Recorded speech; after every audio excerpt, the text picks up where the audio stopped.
Hello and welcome.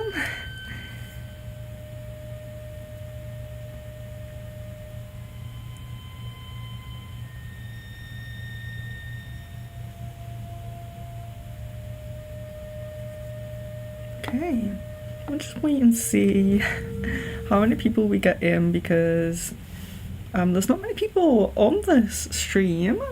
We have Kaylee, Bonnie, Clyde, Catherine, China Moon, and Jasmine. So only 5 people on today's stream. So just give it a moment to see who comes in. But if you are not on today's list and you're just kind of like, you know, checking in, you've just seen this come up or something, then you are very welcome to be on a future palm reading stream. Palm reading streams are planned in advance, so yeah, I require palms to be in quite early so I can go over them all, make sure I'm not giving too many people the same palm traits, because we share many similar lines, although a lot of people will have quite unique lines that can be pointed out on stream. A lot of people also share very similar lines, so I do prepare these streams and make sure the palms are in a little bit early, so you can make sure everyone's getting a little bit of a reading. So if you are interested in one, you're very welcome to message me on my Facebook and my email address, or both in the description, yes, of the video. So you're very welcome to message if you are someone who's just popping in and you are not on the list. Then yes, absolutely, this will be a regular stream, or as regular as the list gets full.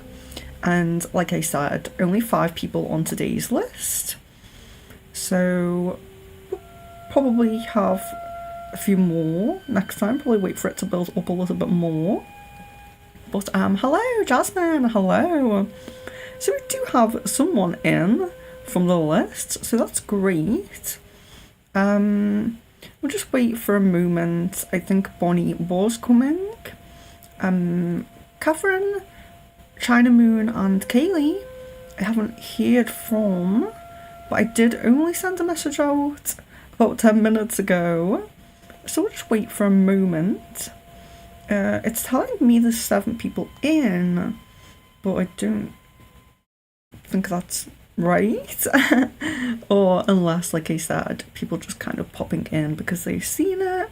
Come up. Hello, Anna Creasy, hello. So yes, we'll just wait for a moment and just see. So yes, so like I said, we'll be building up another list very soon, but it is it can be beneficial to just watch one of these streams anyway, because like I said, we do all share very similar lines, so even if you're not on the list, you may still notice that you have a lot of these lines. You can see them in your own hand, and I will try to go through, you know, as descriptively explanatory as possible, to say hello Bonnie, to say which lines I'm talking about. And I do mention the fingers and the month of the hand in the terms that, you know, are kind of used in palm reading. So I will just show you now the hand map. There it is. So as you can see, we may say this is the ring finger, but it's called the Apollo finger in palm reading. So I will keep putting this map up throughout the stream, so don't worry about remembering those terms. So yeah, whenever I use that, I will pull that up, so don't worry about it. But just so you can see the kind of differences here. So middle finger, Saturn finger, you know. We also have the hand lines, so, oh yes, and the months as well, you can see. so the mount are like this padded kind of padded flesh kind of part of the hand. You can see the mount of Venus, the big one underneath the thumb there, and you can see like the mount of Mercury under the Mercury finger. So then also the lines on the hands, which I will also talk about in a second. It's going to be quite just descriptive and quite explanatory. So hopefully it is. I think it is. Hopefully it is. Yes, so we'll just wait for a moment. I'm just kind of like chatting for the moment. Like, oh, actually, palm reading cards I have. Just to quickly have reference. There is hand elements. So how we have like our, we might be a fire sign or a water sign. Hello, Carolina. So where you may be, excuse me, like a fire sign or an earth sign or an air sign, we also have fire, earth, water and air hands as well. And so you will see two of you, I've said what I feel you are, but I will be bringing the diagram of those up, and you can kind of guess when it gets to your turn maybe which hand you think you are. Just bear with me 1 second. I'm going to put the members banner up quickly. But we will go ahead in a second anyway, even if the others don't come in, because I can always timestamp.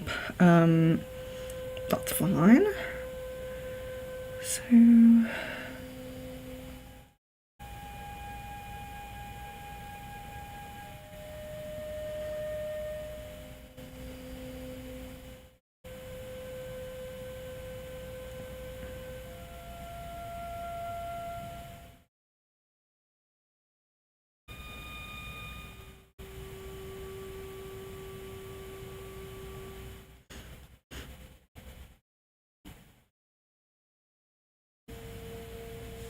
one second, sorry.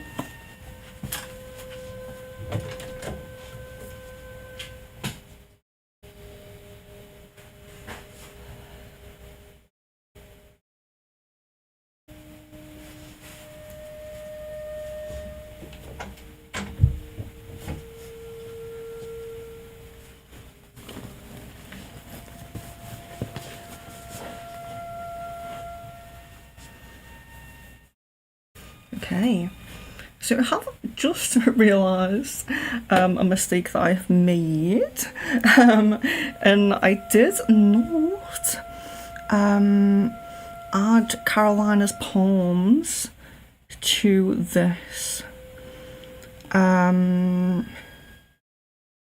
stream list and on the screen, but it's okay because I'm still going to. Don't worry, Carolina, you can stay.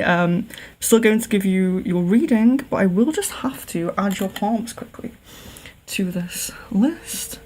So if you guys could just bear with me for a second, while I just add Carolina's palms, and then I will begin after that, because hopefully the other 2-3 people will also be in that as well. So this just gives them time. So really sorry, Carolina, but I'm adding you now. My apologies for that. But yes, you will still get a reading, so don't worry. And it does give the others a chance to come in if they're not yet.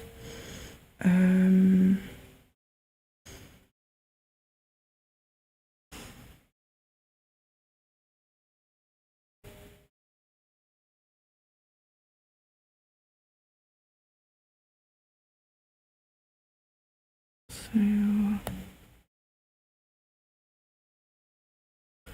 yeah, I thought when I was adding because you're not from the original list, so I didn't put you in the folder, just kind of saved your palms. Well, I didn't save your, well, yeah, I don't think I did save them. So let me see. I might have saved them, but I'm going to resave them. for quickness. Carolina side.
This is why I like to have the palms early. I know Carolina did send them early. This is my fault, not Carolina's.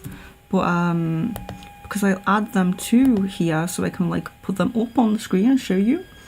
So you can kind of see what I'm talking about. Some of your palm markings will be a bit faint, you know, even on the pictures. I really zoom in and everything, you know, when I'm looking for the markings. But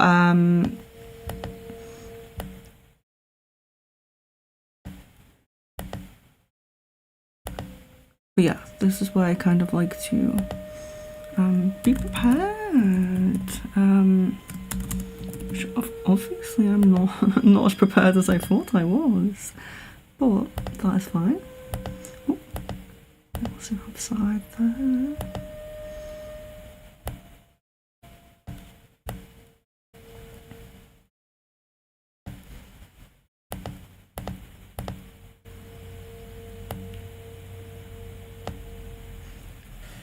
There we go.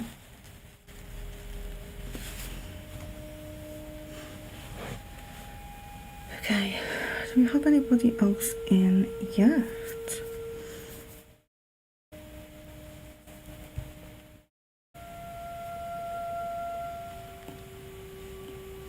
Oh yes, we do. Oh, hello, China Moon, okay. I'll timestamp for you then, that's fine. Timestamp for you. That's fine.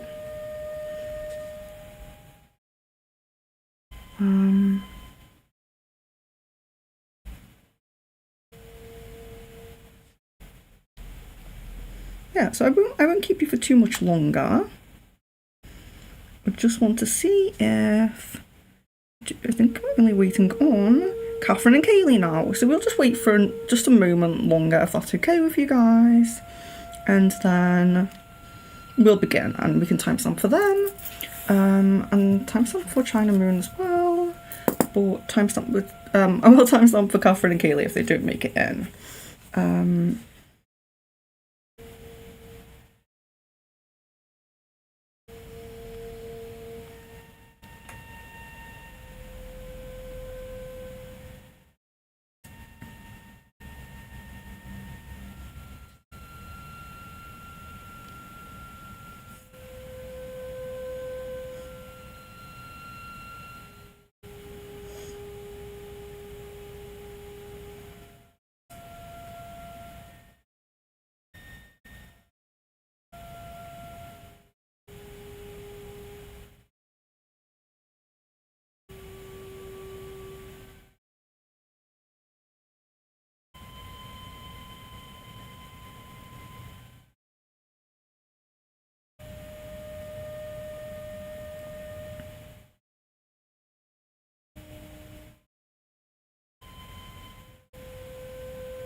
Okay, so we'll begin now. Catherine, hello. Okay, so we'll begin now, and we'll begin with Carolina then. Since I just got the oh yeah, that is right. Yes, so you can just see. Try not to make them too big, but yes, believe me, for some markings that you might not be able to see here. But so I will talk. Let me just go over the intro first. Right. Okay. Yes, my stream is always behind. I don't know what I can do about it. Right. Okay. So thank you, guys, for coming. Thank you for waiting for me as well, and putting up with my little issue there. Okay. So in a full reading, it's important to look at both hands, front, back, and side. So thank you for those who gave the back and side as well. In the sample reading, I will pick out a few interesting lines or traits on each person's hand. It may be beneficial to also watch the other readings, as a lot of you do have similar lines and traits, so you may learn more about your own palm from listening to others. I will at times, or may at times, mention you in others' readings if you very clearly possess the same traits, so stick around for the whole video, as you may get more of a detailed insight in a more rounded reading. So palm reading gives insight into personality as well as the future. So a lot of the lines and mounts do show personality traits, but some of you do have some indications into your future and life path events as well. So that's okay. Because it's a sample reading, only sending one hand is fine. So the reason why it's good to have two hands is because, why it's good to have two hands, or why it's good to use two hands in a reading, is because there are kind of some different beliefs about what the left and right hand indicate, or the most dominant and least dominant hand. So it will be interesting for those of you who might not have let me know which which hand is your dominant hand, which hand do you use most, because the less dominant hand is supposed to show what the gods have given you, your kind of your potential And then the dominant hand is supposed to show what you do with that potential. What do you do with that potential? And more, the dominant hand tends to show more of your actual life path, events as well. So any like kind of major events may be shown on the right hand, because you have the potential, and then of course if something happens, you might see like a break in the headline or the heartline or something like that, when some indicating something will happen at a certain time. So of course in a full reading you age the hand, so we don't know exactly when someone's going to die, so we can't perfectly age the hand if we don't know when someone's going to start to die.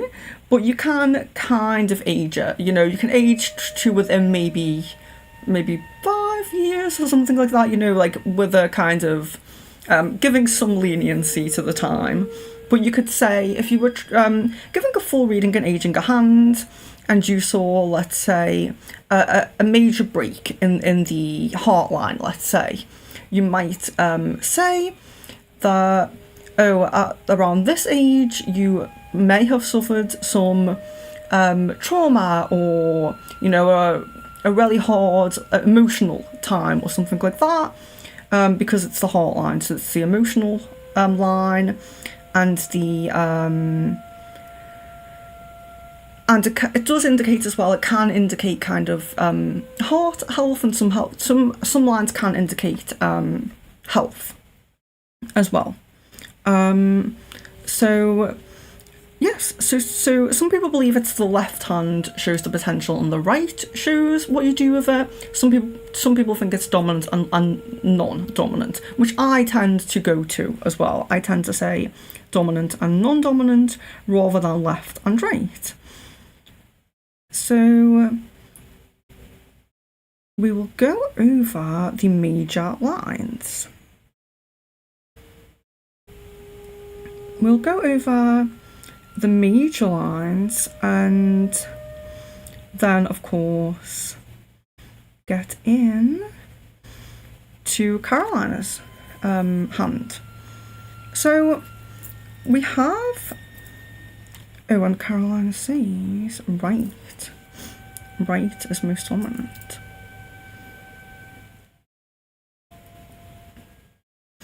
It's actually interesting because I think that many of you had quite similar hands. You know, you had quite similar, like even Carolina here, who, as we can see, has a lot of lines on the hands, so very faint lines as well. She still has quite similar. The lines are quite similar. So, okay, knowing the dominant hands will be interesting here then. So, but I'll go over the similar, what it may mean to have similar lines in a second. So right is most dominant. Okay.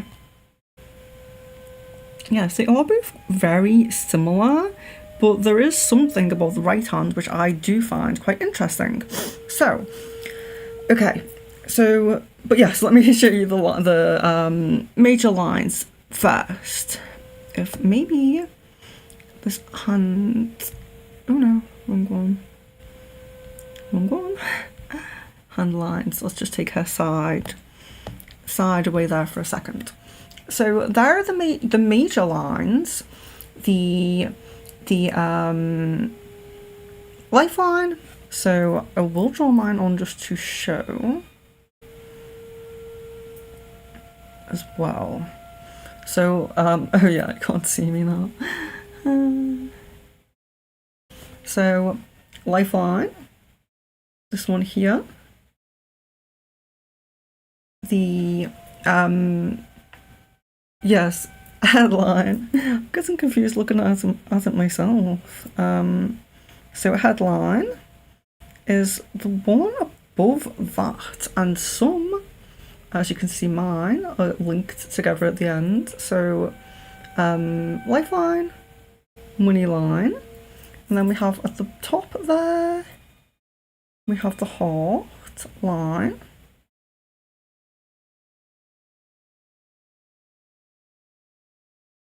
And then we do have, we will ignore marriage line for now, because I'll go over that because Carolina sent a side in, so it's quite easy to go over. But the middle line, that there, the purple line, which is the fate line or the money line. Now I'm only going to draw mine up to here, just to show you, but it's a more vertical line, so sometimes it's very vertical. The fate line or the money line. Now, not everyone has that one. Most people have those main three, so the life, the head, and the love or heart. Most people have those three lines. Even people with very kind of very plain hands, shall we say, with not many lines. Most people have those three. There is some cases where the heart and the headline are one line, but neither of you have that, and it's very rare. So most people do have those three lines. You probably notice that you do. So Carolina's picture was a good picture to show, like I said. So let's talk about now that marriage line that we see there. So take that away. We'll put Carolina's back up here. So the Carolina sent in her side there, and as we can see, there are two quite. I feel that it's 3 lines. Yeah, I thought there was 3. I have 2, so I'll draw mine on here. But Caroline has 3 of these on this hand that she sent me. I can't remember if this is right or left now, so sorry. But so these lines here at the side, you may notice them. So if you were to take your heart line and draw it all the way around, so that one's the heart, that one's the heart line, and then of course the base of your pinky finger there as well, small finger, the lines between those, so between your heart line and the base of your finger line, kind of crease line there, the lines there are the marriage lines, commonly known as marriage lines. But actually what they show is important, so union lines is what they're more commonly called. They're important relationships that you have throughout your life. So they're not always marriage, so they're not always romantic partnerships, should we say. Not everyone gets married these days, but they're important relationships that you get from people you meet. So it's not about family, it's about people you meet in your lifetime.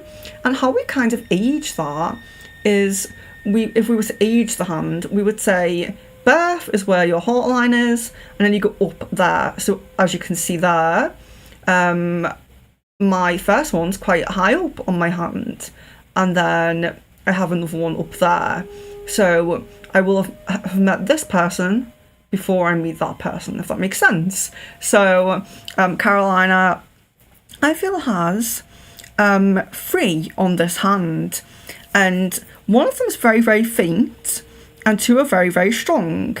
The middle one there is very kind of faint. So if we were to age this and say, let's say she definitely met the first one by now, because it's quite low down, low down in the towards the heart line. So she's definitely met this person. That's quite a strong line. Then she has another one that's quite faint.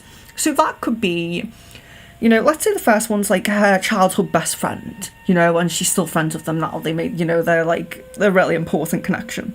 Then let's say the first one was maybe that first important relationship, that first relationship that really maybe shapes her life a little bit, but then they kind of, fade away, they don't talk anymore, they kind of becomes less and less significant as she moves in and up to a more older age there. And she meets like the love of her life, that person she's going to spend the rest of her life with. Could be why that one's more of a strong line, because that's, oh, sorry. Yes. So the love of her life. So it is likely to be a more stronger line the more kind of important they are. But of course, they are all important. The union lines are all important, people. Otherwise, we'd have loads, of like everyone we bump into. But the more defined is, I would say, perhaps more important. So they are the union lines. Now, one thing I did try to find on any of you, which I didn't actually really manage to see, which is interesting because I know you will have them. I have them, and everyone does have a few, but it could just be that your pictures, I think I do see a couple towards the more the base kind of Carolina's hand there. Is lines, the same kind of lines as these, but below the heart line. So if they're below the heart line, you might still have some. And they are travel lines. So where we see here that Carolina, it looks to me like she only has a few, which is similar to me. I only have a few. So that isn't to say she's only going to travel, a handful of times in her life. It's not to say that. But the travel lines indicate those places that either really call to you. So it could be somewhere you haven't been yet, that's really calling to you, or somewhere that had a profound impact on you. So if you're a traveller but you only have like 5 lines, that's not to say, that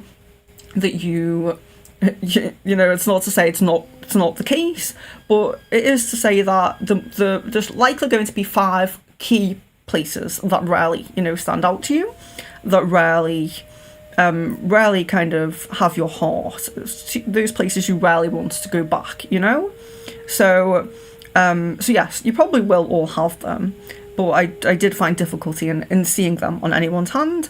But one thing I did see quite clearly on Carolina's hand, and I also had trouble finding these lines as well on anyone's hand, but I did see them on Carolina definitely, and I'll point out the other person I saw them on when we get to them, because they're all on the notes. Without looking at the hands, I'll forget, but they're these lines. So we have this area, which is called the Mount of Venus. So this, like I said, the mount, like those fleshy kind of padded parts of the hand. Vertical lines there, they are called worry lines. So we have worry lines there. I have many of those on my hands. You can have a few, up to hundreds. You can have hundreds on your hand. I have quite a few on my palms, which you won't be able to see because they are very faint and my camera isn't good enough. But you may be able to see them a little bit on Carolina's picture there, and probably on your own hand as well. So worry lines, they don't really indicate that you're like a worrier or that you worry, you over worry or anything like that, but they indicate stresses and worries that you do have, or you. Oh, where is that one going behind that one? Oh well, that's okay. Yes, so they indicate worries that you have throughout your life. And it can indicate that you're a worrier, but not always. They can be, linked to actual stresses that you have. And of course, we all worry from time to time, and throughout our whole lives, we're going to have many stresses. The important thing about these lines, which is the case for Carolina and for me as well, which is good, is that they don't cross any of the other lines majorly, in a major way, where they interrupt the line. So you may notice on your own hand, especially with the fate line, if you look at your own money line, you may notice that it stops at a certain major line, or even that it stops and then it's broken, and it might start again further along or something. So lines can interfere with other lines and can break them. You may see you have feathering at the end of one line. It might fork off a little bit.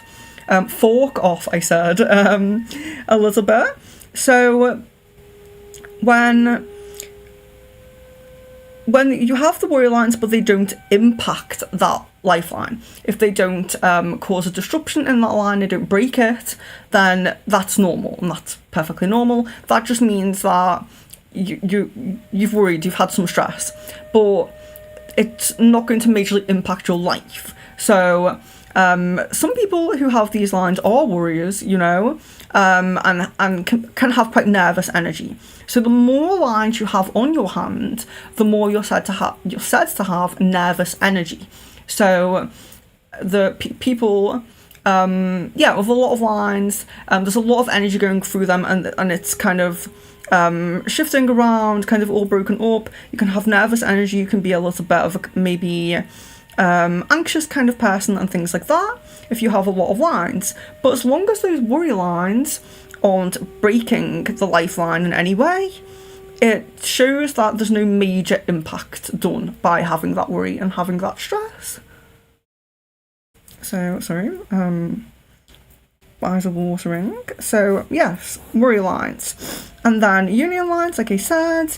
The fate line was the most interesting that I found on this palm. So, well, no, actually, one of the most interesting. There's two really interesting lines on this palm that I'm going to talk about. So, but one is the fate line, and it's interesting because on her right hand, which she has now said is her dominant hand, you can see that you might not be able to see because it is quite a faint line, the fate line that she has, which again is that vertical one that goes up the centre, that not everybody has. Hers actually starts all the way from the base, so it starts all the way from the bottom of her lifeline, and this is on her right hand. It goes right up, and it goes right up past the headline, past the heart line, and all the way up to the centre of these two fingers, like the heart line does. Slightly overlaps and goes above the heart line, actually. Completely unwavered by any other line. It just goes straight up, and it isn't broken at all by any line. Now, this is interesting because when not everyone has a fate line, like I said, but when the fate line does that, and it doesn't break in any of the lines, and it goes perfectly straight up, this does show the capability in finances, in money and things like that, because it shows that her career or her work or her finances will not be interrupted or disrupted by anything else. So she, a relationship wouldn't change her career path, her any kind of influence in any, like, kind of how we can change our mind throughout our lifetime and have kind of different influences that kind of change our mind on things. Any kind of head, mind, cognitive kind of function or anything like that. There's nothing that's going to get in the way of her financial path, her career opportunities or ability, or her ability to earn or her opportunities should always be quite attainable if she wants to attain them, basically. So it does show the financial ability and the opportunities, kind of saying that throughout the whole life there is it's not to say that it's sometimes a very strong or especially defined fate line can be about having like a stable job or a lifelong career where you don't kind of switch and move your career paths, but it isn't always about it being very stable, but it is about always having the possibility, the opportunity. If she wanted it, she could seek it. And it is likely that there's some skill. You know, there's a skill, there's a skill, a talent, a ability, you know, that she has, that she could always maybe fall back on as well in a financial sense. There might be some security in that sense, where she always has something she can do to make money. Could be, so these people that aren't necessarily they're resourceful, and they're very they have a lot of opportunity available if they like want to seek it, but it is very much about skill and kind of it could require like education, it could require training, it usually requires working for someone else, but there's always possibility and always opportunity. That doesn't necessarily mean that this person has a stable career path or a stable career for their whole life, but they could, you know, they could put their mind to it and they could do that because they have that financial ability.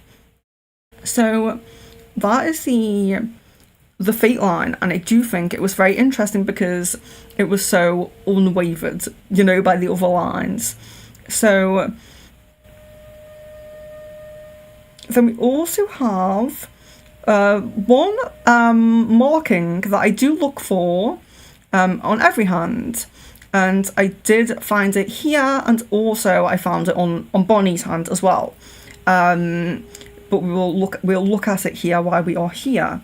So it's called the Mystery Cross, and it's a very interesting marking that I think it's not too uncommon. In fact, if you guys look at your hands, you may, you know, I think with not being in person reading, it can be difficult because we if the lighting's too good or not good enough, it's more likely if the lighting's too good that it's difficult because you're overexposing the hands, maybe losing some of those fainter lines. So like I was saying, the travel lines, this line, the Mystery Cross, they're quite faint lines, and they always are quite faint. These aren't really defined lines. So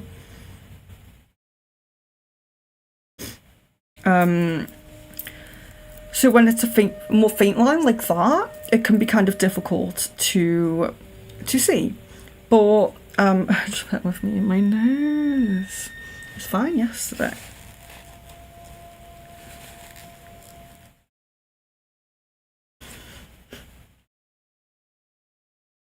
But the Mystery Cross, so we'll show it where I'll circle it so you can know exactly what we are looking at here. But it's between the heart and the head line there, and it's a cross. So it isn't always exactly where my line is there, but usually it's roughly there, like kind of central. So the Mystery Cross, which on Carolina, actually I didn't look, I didn't write down if it was both hands or just one. Yes, it looks more prominent on the right hand. Okay, that's interesting. So the Mystery Cross, it shows a strong connection to or interest in philosophy, metaphysical things, spirituality, and religion. These people can sometimes be healers, light workers, or even psychics or mediums themselves. But with this, so with this being on the right hand, and Caroline did confirm that it's her dominant hand, it's more likely that will take the a dominant part of her life, you know. So it doesn't necessarily mean that it's going to be her job or her, what she does for work, but it can indicate, if it's on the dominant hand, that it's a more prominent part of the life, something that she always comes back to, or perhaps is always doing. So, or always has done, or could just be that the ability is very kind of, the ability is very strong. Okay? So,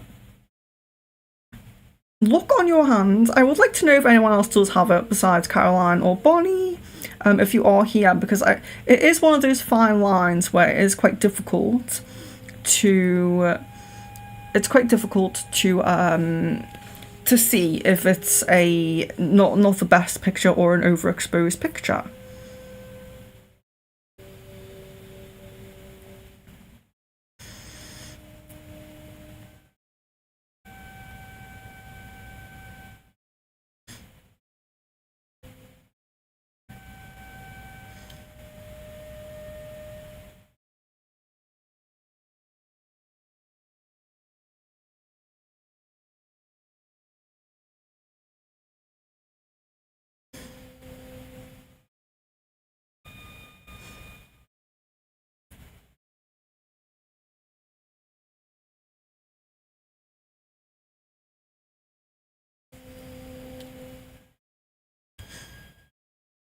We'll just wait to see if anybody else has the marking.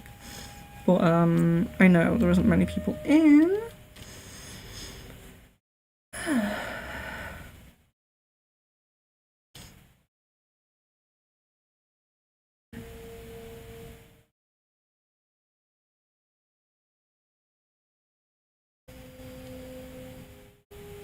So there's an interesting line as well. There's an interesting line which is quite defined between the Mercury and Apollo fingers as well on her left hand. But Catherine also has that, so we're going to wait till Catherine's reading to look at that. There's also, I was wondering.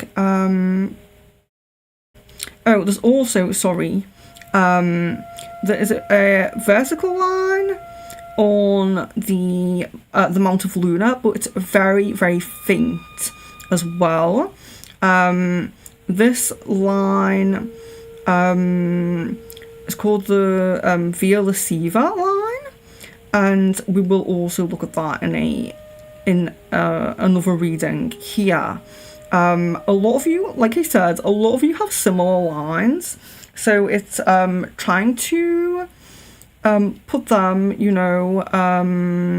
space them out evenly so everyone gets a good reading, good amount of time on their reading. But yes, I think that the mystery cross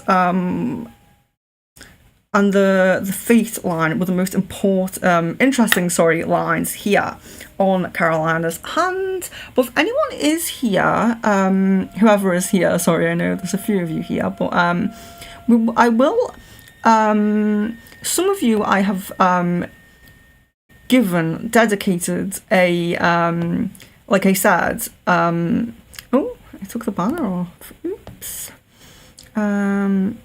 So these are the elements of the hands, and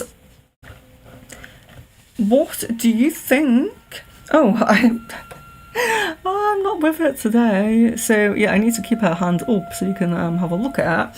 But what do we think is Carolina's hand element?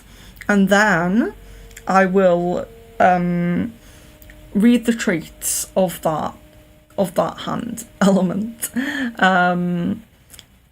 Yeah, so I think I've given Kaylee a hand element, and I've given someone else here a hand element. But I did not give Carolina one, so what do we think about that?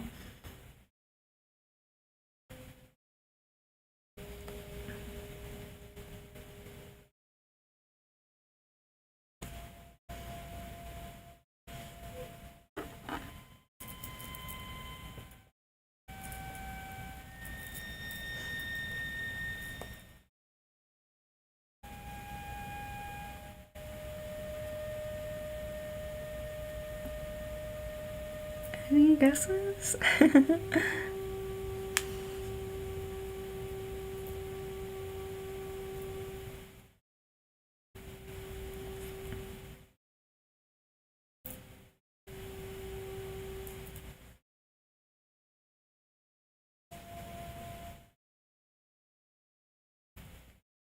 I haven't made my mind up on this, so... Ah, okay.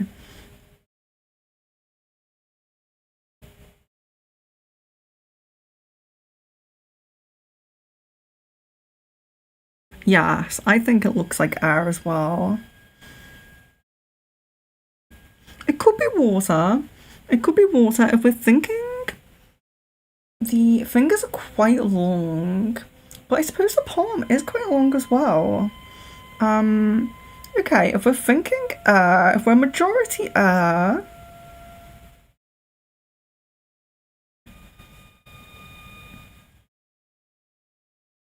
if we're majority air, I'll read air out. So we have innovative and practical, strong intuition, logical and reasonable, sociable, inquisitive, and easy to get along with. So, Carolina, do you think? What do we think? Is that you?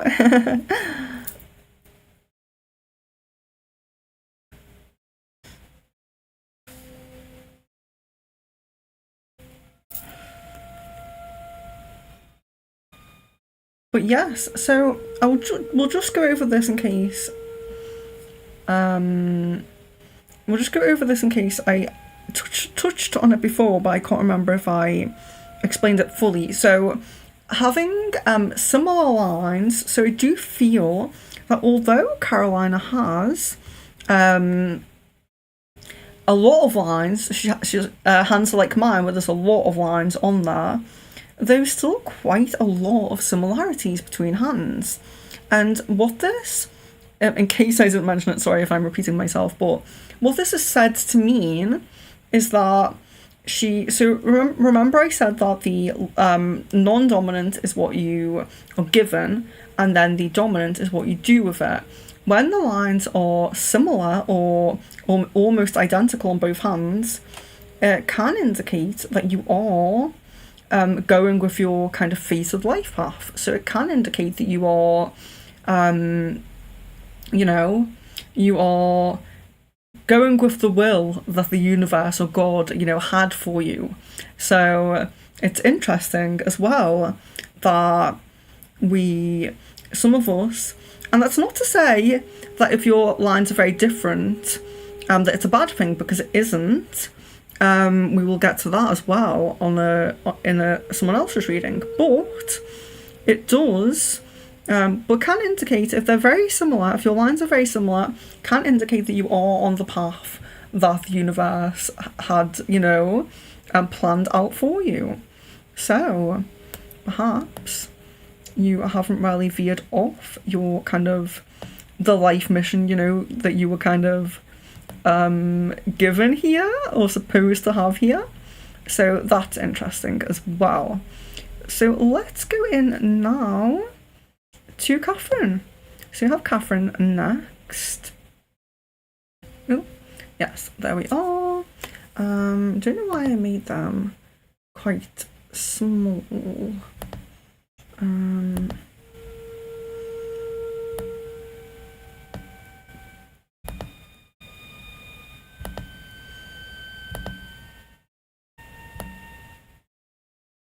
So there we are. So kind of overlapping a little bit. For some reason.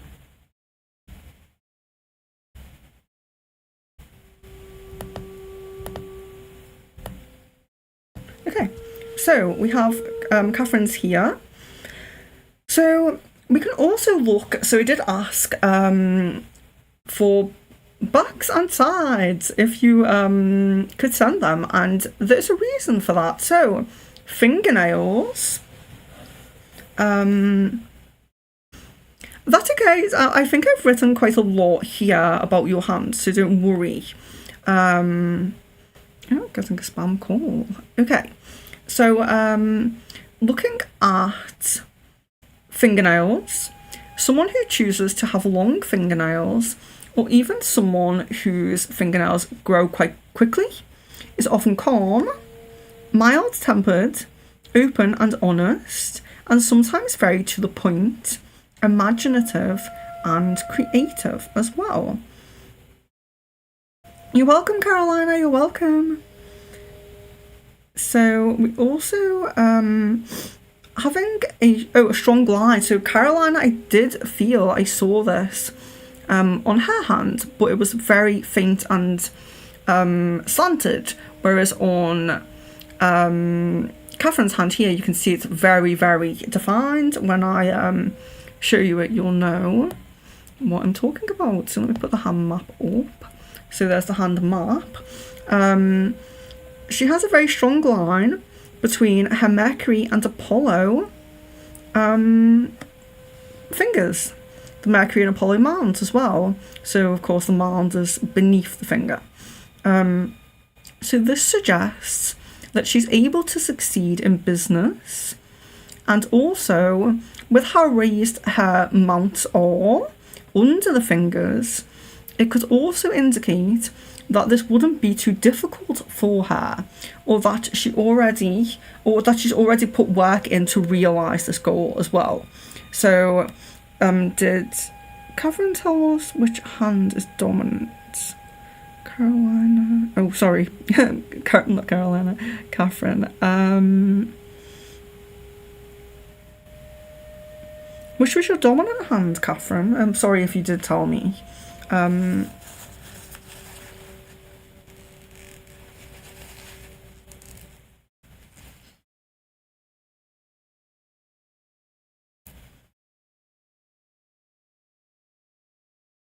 Because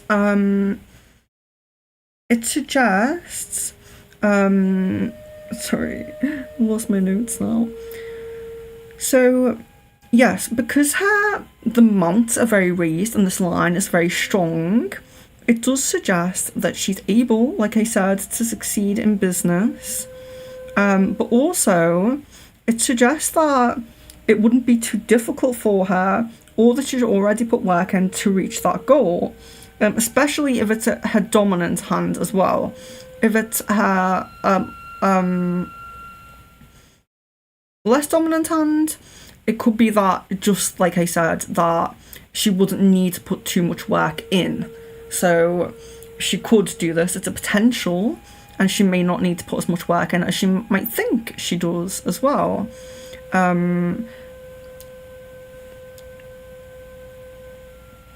Not everyone. Getting so mixed up with these notes. Yes, so it's interesting because there's also a very strong fate line, and not everybody has a fate line. And if you can really look there, if you really look at let's get the lines up, the fate line, that middle one, her fate line's very straight. So it's very straight. There's a very strong and straight fate line. Not everyone has a fate line, but this one is very strong, and it's not interrupted or affected by any of the lines it crosses, like Carolina. So see, I'm saying a lot of you have similar lines. So this is a sign again of success.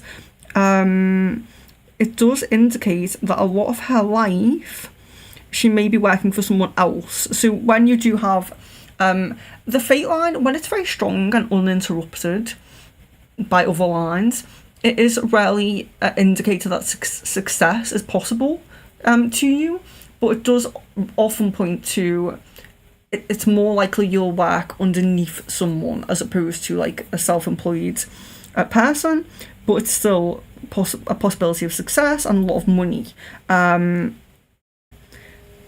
It also suggests that the financial ability is not affected by emotions or relationships. Like we were saying with Carolina, there's no one can really come in and really change the mind, change the mind so much that it may affect kind of work path, Some of us, we change work path throughout our life because we it could be due to someone else. Maybe we want to move near them and we just need to get, what we can get near them, and then we kind of just take a different direction.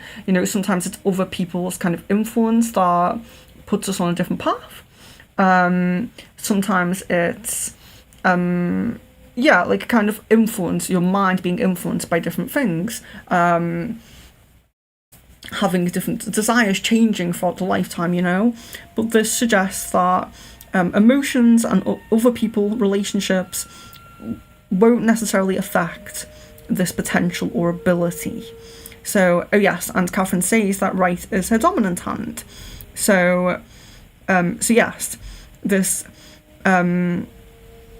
ability to succeed is very prominent.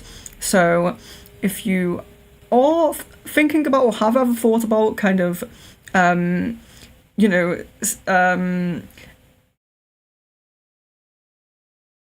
certain, like, I don't know, career you want to go for, a kind of thing you want to, it could even be like a side thing, like a side kind of, so where we're seeing with the fate line being strong, that she will work for other people, but then this ability to succeed in business, so it can even indicate that it's on the side of a job, so there could be some level of self-employment or whatever like that on the side of a job where it may increase that monetary, those monetary goals, that monetary kind of side of life, because she's able to succeed. There's that strong indication of ability to succeed, basically. Yes, so that is the fate line there, and the line between the Mercury and Apollo. But the vertical line on the Mount of Luna, which we did see, like I said, it's called the Via Lasciva.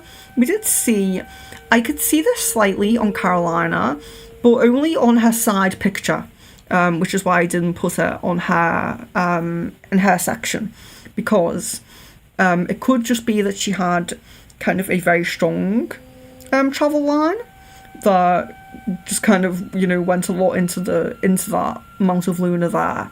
So, but Bonnie also has this strongly as well. So, so Catherine and Bonnie do have this quite strongly, and clearly on the palm of the hand, on the front of the hand as well. In physical health, it can suggest allergies to certain food, medication, or alcohol. But looking at the personality, it can mean this person really needs something exciting to look forward to. So it's interesting, that it's that kind of line that can kind of join on to the travel lines at the side there, because it's all about kind of seeking something, wanting something exciting, wanting something to look forward to. This person can sometimes be a thrill seeker or an adrenaline junkie, or simply someone who loves to travel and try new things. So it doesn't mean that she's a thrill seeker or an adrenaline junkie, but you may notice that this line is found on people who are. And it can even mean as well that they have an abundance of energy. So like we were talking about the travel lines, they can indicate that as well. If someone has a lot of travel lines, it could also indicate they're quite restless as well. But the Via Lasciva is that one on her hand there that's quite, it's almost like a travel line, but it's very strong and it comes into the palm. So yes, that's that one. She could have an abundance of energy. She could love to travel. She could love to try new things. Probably not a boring person. Probably not someone who always likes to go to the same restaurants or do the same things all the time. The Mount of Venus is the... Oh yes, the Mount of Venus. Sorry, we did look at this. The worry lines. So... Catherine also has worry lines as well. So I did mention I saw them on someone else's hand. They are the the warrior lines, which are also on Catherine's there as well. But we have these lines as well. So I'll just draw them on my hand. And actually, none of you seem to have these quite like mine, which is actually a good thing. But we have these lines here, and they are commonly called bracelets. You can see why. Now, Catherine's does seem to come up to the base of her palm there, like mine, but it's also like the way that her palm is laid could be deceiving with this. But just maybe look at your own palm, or Catherine, you can confirm for us if yours raises up like mine, or if it's just the way your hand is laid. But these are the bracelets, and what these would indicate is it's actually a bit of a kind of warning sign, these ones. So it's a warning sign to be a little bit mindful about your, so it's like digestive health, liver, kidneys, things like that. Just being a bit mindful about that. So where we were also getting with the via lasciva, that sometimes in physical health, it does mean that you could have allergies to certain foods or medications and things like that. You could have some digestive issues or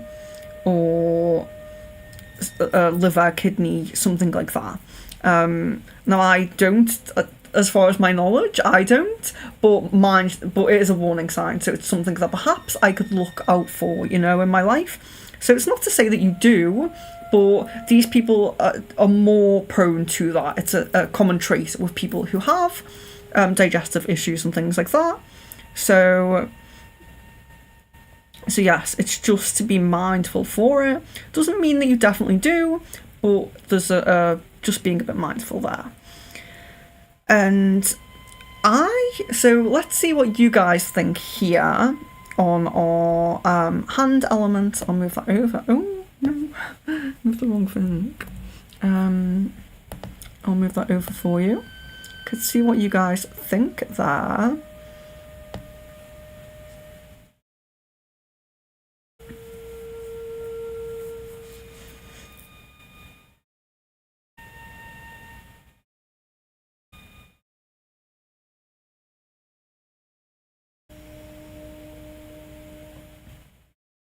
I know I'm behind the chart, so you probably see that you've posted it in ages ago, and you're just waiting for me. But we'll see.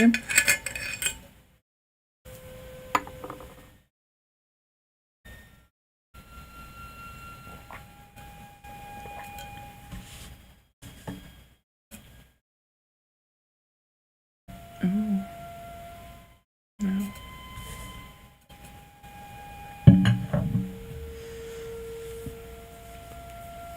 Okay, has anyone put it in the charts?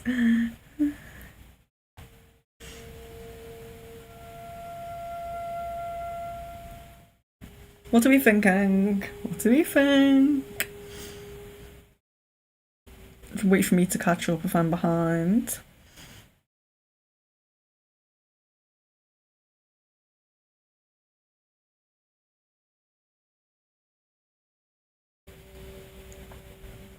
I'll just say it, and then I can see if you're all if you're on the same page as me when my chat catches up. So I think that we have a fire hand. Maybe not what you guys are thinking, but I think it's a fire hand. But of course, Catherine can confirm, because sometimes when people take pictures, of course, you're taking a picture of your own hand, so it can be not, simple, easy to do to get it perfect, but you got it right. Well, I could be wrong, but I do think it's fire. But if we look at the picture, is a little bit it looks to me like it's a little bit slanted, taken a little bit, how can I can't really explain it, but it's taken a little bit like kind of here, you know? So are we looking at kind of back a little bit, you know? So the fingers might appear to be a different length, basically, is what I'm trying to say. But yes, if Catherine thinks fire, then yes, it will definitely be fire, because Catherine can see her own hands very clearly, and we may not be deceived by what we think is the perception on the picture.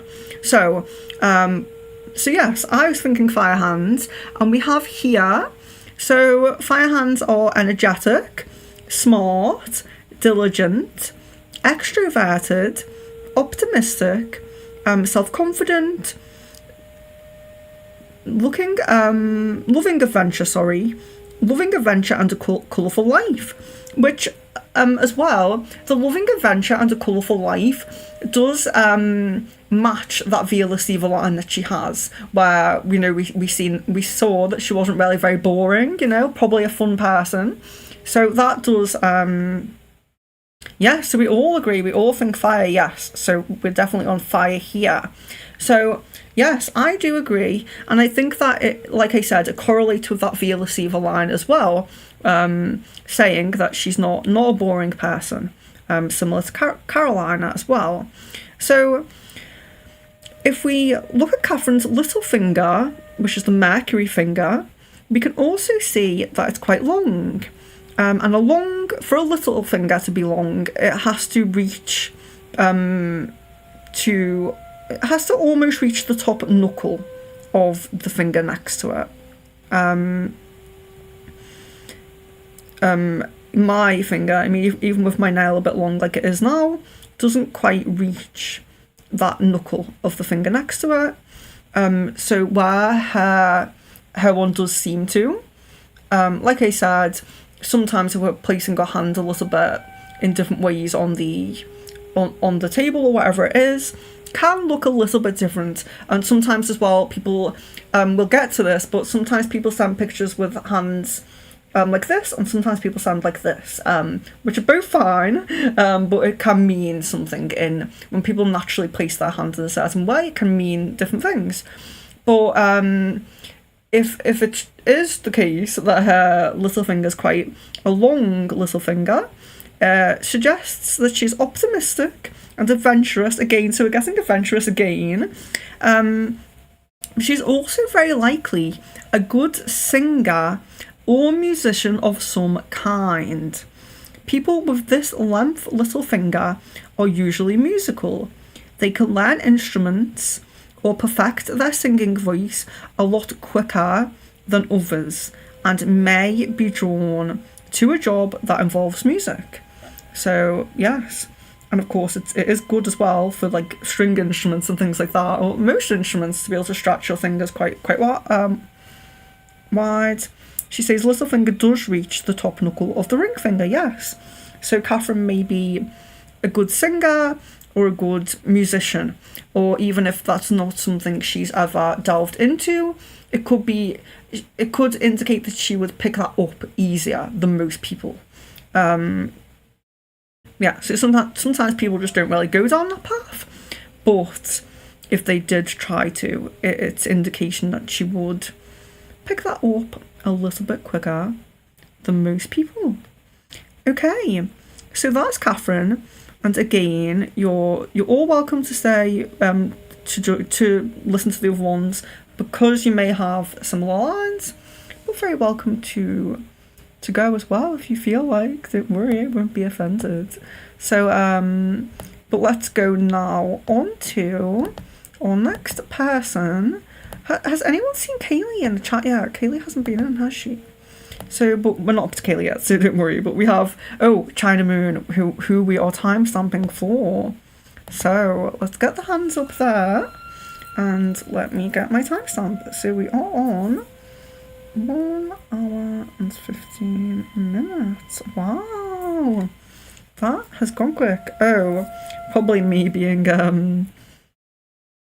Hello Stella, hello and welcome. Yeah, it's probably me being unprepared with Caroline's picture in the beginning. But, so, here we have China Moon's hands, both hands together here. You're very welcome, you're very welcome. I'm glad you found it interesting. So, like I said, a in-depth palm reading could go a lot deeper because you can take time to try to age someone's hand, try to, say whereabout in the lifetime this kind of thing would happen and all of that. But I'm just picking out like the interesting lines or the unique lines and just giving a quick reading. So I'm glad that you enjoyed, glad that you found it interesting. So the fate line, especially on the left hand here, is very strong, and it begins further along the Mount of Luna than usual. This suggests that her work endeavours may be creative. So just reading that comment. Yeah, thank you for liking. Thank you, guys. If you have liked the video, thank you very much. So the fate line, especially on her left hand, is very strong, and it begins further along the Mount of Luna than usual. So most of the time, it's very central. The fate line begins very centrally, but this one's a bit further along. And it also stops at the headline. Oh, this suggests that her work endeavours may be creative. So they may be creative. It also stops at the headline, or at least goes very faint. This suggests that when she stops work, it will be by her choice, and that she has more control or more choice in her work situations. So we'll get the hand lines back up there since I'm talking about that quite a lot. But the hand lines there, so the fate line on my hand, it's that central one just there. That's the fate line. And the headline again, so the headline is the the first one as we go there. So when the fate line stops there, when the fate line stops at the headline, or changes, if it's very, very faint, like it's barely noticeable, it can suggest that when she stops work, it will be by her choice, or that she, her work, she has the upper hand in work situations. Maybe she's kind of someone who has multiple opportunities. She, that kind of person who, as soon as they lose a job, they go for loads of different interviews, and they, they're accepted by multiple people who they've been interviewed for, and so that they then have to make the decision, so. But also does suggest that work endeavours may be creative. So, creative person, we have quite a few people who seem to have very creative hands in this group. So there's another parallel line to the lifeline on the Mount of Venus. So a parallel line to the lifeline, so you can see where the lifeline is there, the one there, and there's another parallel line on that mount. So remember, I'll get the other map up.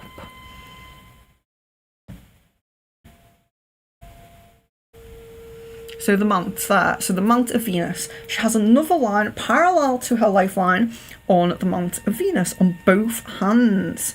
So this suggests that she is a positive support in crisis. The inner line of life is a very good sign to possess. It's a very good supporting line, which shows that she is likely an empath and someone who is there for people in times of need, and quite good at supporting people and knowing what to do and what to say in difficult situations. It can also suggest a lot of energy and enthusiasm for life. People may refer to her as being full of life. Your accent is killing the live and it's offensively fake. Actually, I'm English. I just speak more clearly when I have a telephone voice when I'm on a live stream. It's not fake at all. I'm English. I'm from the Wirral, which is on the outskirts of Liverpool. And I think some people can still tell that I have a little bit of a Liverpool accent. But yes, I put on a phone voice. I speak more clearly because I work with a lot of people who are in different countries. So it's very nice to speak clearly for people who may not be able to understand your accent.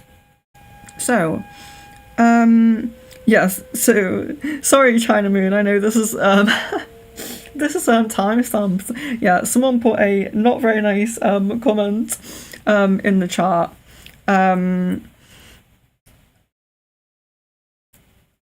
Okay, well, I'm not going to dox myself and give you my address, but okay. So, yeah, sorry, China Moon. So, people may refer to her as being full of life. So, yes, when you have two lifelines like that, you can be very full of life. And also, you are a good support. So sometimes these people as well are good at being like managerial positions, you know? They're very good at being authoritative because they give good words of encouragement as well. So you may be someone who gives really good words of encouragement, but also someone who likes to be quite in control.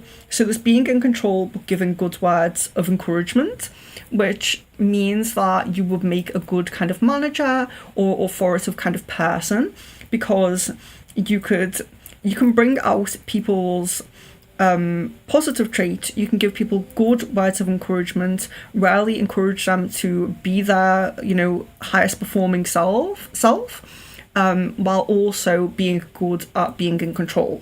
So a lot of people who seek to be in control and seek to be in a higher position can be kind of not good at giving words of encouragement and not good at being like kind, whereas you have the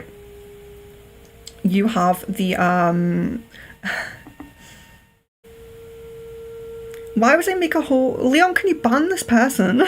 Why would I make a whole stream to just mock people that... Why would I make a whole stream just to mock people that read palms? Like, why would I do that? Okay. So, you can be... can give good words of encouragement, can be a kind of... managerial person who's good with people and not too harsh. So a lot of people who seek to be in a position of power can be too harsh. So you're not.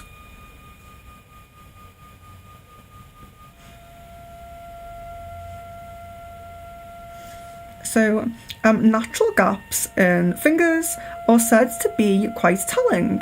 Now, of course, in-person palm raising, it's kind of in-person palm raising. It's kind of easy. It's easier in person because you can see how someone kind of naturally, puts their hands and kind of naturally rests their hands as well. Sometimes when people are sending a picture over, they kind of hold their hands in a strange position because they're taking a picture, or like we see here, it looks like someone else is taking the picture. So she may just be, they may be trying to get the whole hand in frame or something like that. But when someone naturally kind of holds their fingers very close together, it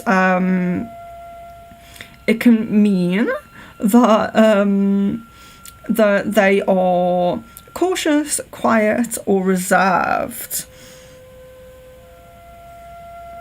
I know. I can you not delete them because... Oh yeah, because I think I will just... Oh no. Wait. Oh, I can't. Oh wait, hide user on channel. I think I can do that. Oh no! I didn't want to hide them. I wanted to delete them. Remove. Yeah, but I want to actually block the person and not like not just hide their comments. So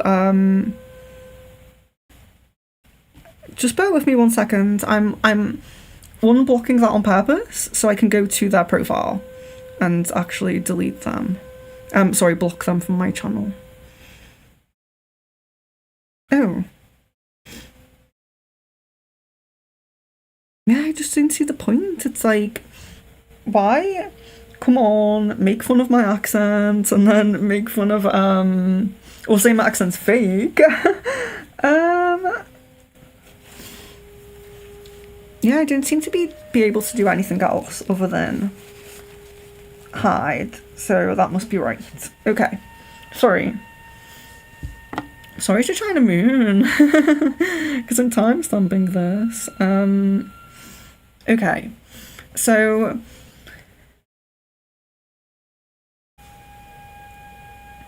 yes, she might be cautious, she might be quiet, and she might be reserved. On her right hand, we also see a line between her Saturn and Jupiter fingers. So yes, I still have the thing up there. So Saturn and Jupiter fingers there. Those two fingers there. So it looks separate from her heart line, which suggests that she could make money from a foreign country. So sometimes these people travel and work abroad, but sometimes in this day and age, they work online and their clients are from abroad, you know? So it doesn't necessarily mean that she will travel somewhere to make money, but could mean that she has like online clients and gets money from abroad in that way. We also see an Apollo line on her left hand. So I don't know if we looked at Apollo line in an earlier reading. So I'll just draw that on. I will just show this. I'll just show this on my hand. So there are two other lines. So I know I mentioned, we'll just quickly go over it because she has timestamped. So we'll just quickly go over it. So, wrong one. Got rid of the wrong one. Right, so hand lines here. So going with mine here, we have lifeline, we have headline, that one there, we have heartline there, and we have faith line. Okay, and there can also be two other lines which aren't on this picture and aren't on my hand at the moment. So the first one would be in this area here. So there, pen's pointing to that one there, and that is the Apollo. And they're not. It's not always exactly in that position mine is, and it can be in different kind of directions slightly, if that makes sense. Like the fate line isn't always perfectly straight up the center. Like I've drawn over my fate line and you can see that's not perfectly straight, but it's around that area, that's section of the hand. And then there's also a Mercury line as well. You can have a Mercury line at the edge there, it's kind of at the edge. You don't want that line. That line it's more harm than it is good because it indicates kind of health issues. It can indicate health issues. But China Moon doesn't have that, so don't worry. But Apollo line she does have. And the Apollo line is all about creativity. And this is on her left hand. It's all about creativity. So if the left is the less dominant hand, it could be unrealised gifts that she has yet to uncover. So she could have yet to uncover some creative gifts. So there is quite a lot of creative things coming up here in her line, where in her hand, where we see that she could have creative work endeavours. We saw that in the Fate line. But we also see in the Apollo line, she definitely is a creative person. Now, the Apollo line's interesting because it's not a major line like I showed you. It's not a major line, and it's quite uncommon. But actually, 3 people in this reading have it. So that's really interesting as well. But yes, if the left is less dominant, it can indicate that it's an unrealised gift. It could be unrealised gift, or it could be that you are a creative person and you know you're quite a creative person, but you just aren't really, it's not the forefront, of your life. Because like I said, the left hand is what the gods give you, or what is kind of your potential, and then the right hand is what you do with that potential. So if you have the potential on your less dominant hand, if your left is less dominant, then she could be creative or have potential to be creative, but she may not have realised it. So unrealised creative potential, maybe. Or maybe she has realised it. Maybe she's a very, very creative person. Which I do feel that she is. But when I say very creative person, I mean like in terms of doing it every day. It being like the work. A lot of us have kind of those more logical jobs, but then we have we do creative things in our spare time. So if we look on her left thumb, we can see what is known as a family chain. So I'm also going to draw this as well, and I think some of you will have this as well, but I couldn't really see it, to be honest, on any of you here. I think maybe Carolina. I think it was a bit difficult to see in some of the pictures, because if your hand is very stretched out or very closed, if it's very stretched out or it's very closed, it can be difficult to know basically of this line. But I could see it quite strongly on China Moon's left hand. I believe it's her left hand, and I'll draw it on my thumb. I do have it as well. I'll just draw it here on my thumb. So if you can see, on my thumb it's very kind of crisscross. It can also be circles, like so little circles joined up together like a chain. That's why it's called a chain. But it can be crisscross as well. It's just it's got more energy going through it. It's not a straight line at the base of the thumb. It's not a straight line, so just bear with me. Sorry, but my nose.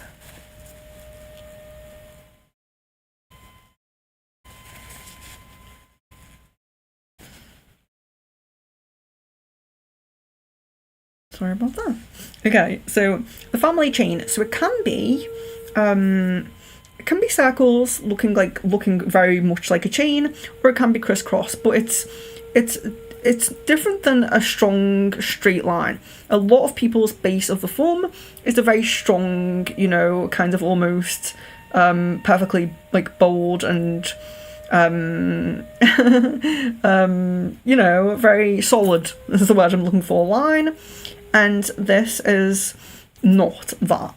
So it may be circular and may be crossed like mine, but it's called the family chain. And we do see very commonly that it is like how it looks on China Moon's left hand. Very commonly. So yes, it's the last line that separates the base of the thumb and the palm. And the more this line looks like a chain, sometimes the line starts out chained and becomes less chained, like I said, like hers does. So what it suggests, of course, it's called the family chain. It's about being really connected to family. So it's about being really, maybe you're really close with your family. You could live with the family, or you could just be really close, And as the chain becomes less and less prominent, and it just goes to the edge, there's almost just a line at the end, like mine and like China Moon's does. This can suggest becoming less and less attached to the family with age. So it doesn't mean that you're not, you don't love your family anymore or anything like that, but it can be common in people, where they're really close to their family, and when they rely on them, perhaps you live with the family, you rely on them until like a certain age, and then maybe while you're in school, maybe while you're in education, and then when you leave, you become less and less kind of attached to them. And sometimes people even they move abroad and they hardly see them, and or you could have fallings out or anything, but sometimes it's very natural, and it's just that as we get older we tend to be more independent, and so the chain fades a little bit there. But yes, the family chain, so very close to family as well. So I think that's everything about China Moon's hand, but before we do move on, she's not here, but let's see if we can guess what we think her hand is. Does anyone feel like they can guess her hand element?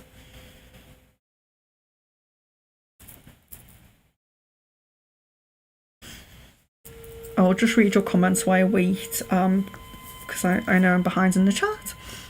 I think your accent adds to your beautiful personality, and you who sent that comment don't understand anything about the beauty of diversity.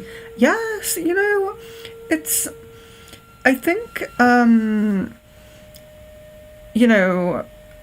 at least I'm making fun of the fact that I'm kind of trying to be a bit more clear, and not making fun of my, I suppose, underlying accent, maybe. I don't know, but I do think that to come on someone else's stream and kind of just be negative and kind of judgmental there's just no point. And yeah, I mean, it's interesting as well coming from someone who also reads palms, because I tend to think of people who do readings and things like that as being spiritual, and I don't think it's really spiritual to do that. I've never gone into someone else's chat and made a judgment on them. Okay, I can see the comments. Okay, so we have water and we have fire. Early on says water or fire.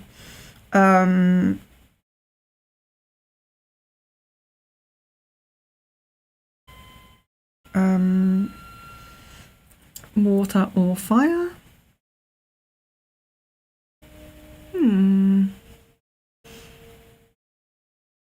Yeah, I think I might say fire.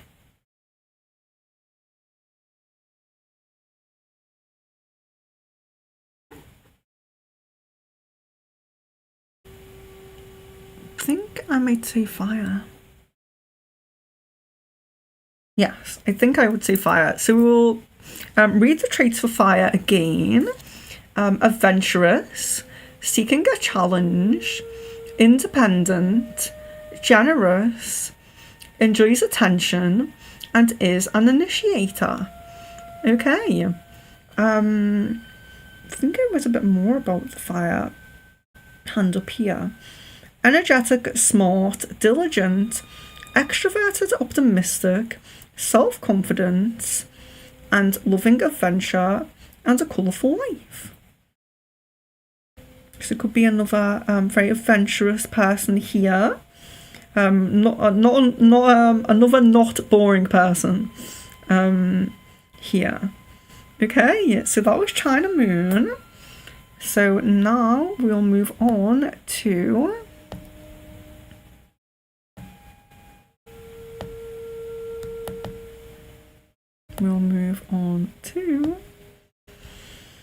Kaylee, who is not here. So I will do a timestamp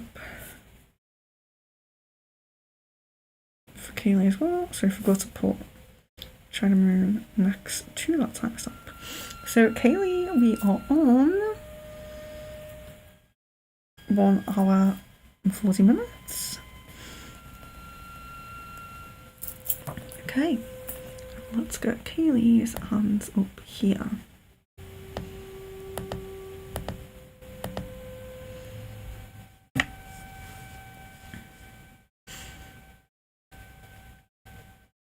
Okay, so the first line I found interesting because me and Kaylee used to be quite close friends. Not that we're not friends, we're still friends, but we don't really see each other anymore in person. So I do know a little bit about Kaylee's kind of health and things like that. Although I suppose most people I consider friends here. Well, all of you guys I consider friends anyway. But yes, well, I'm just explaining how I know a little bit about Kaylee's background basically. And Kaylee has some heart problems. So I did think that it was quite interesting because although I've met Kaylee before, I've never really taken a deep, close look at her hands before now, was what I was trying to get to. But her heart line is very interesting and very different to most that I've seen. So I might just see which picture is clearest and kind of expand it. So unfortunately I don't think I've put on the one that showed it best. I think maybe this one. I'll just expand it and then put it back in a second, but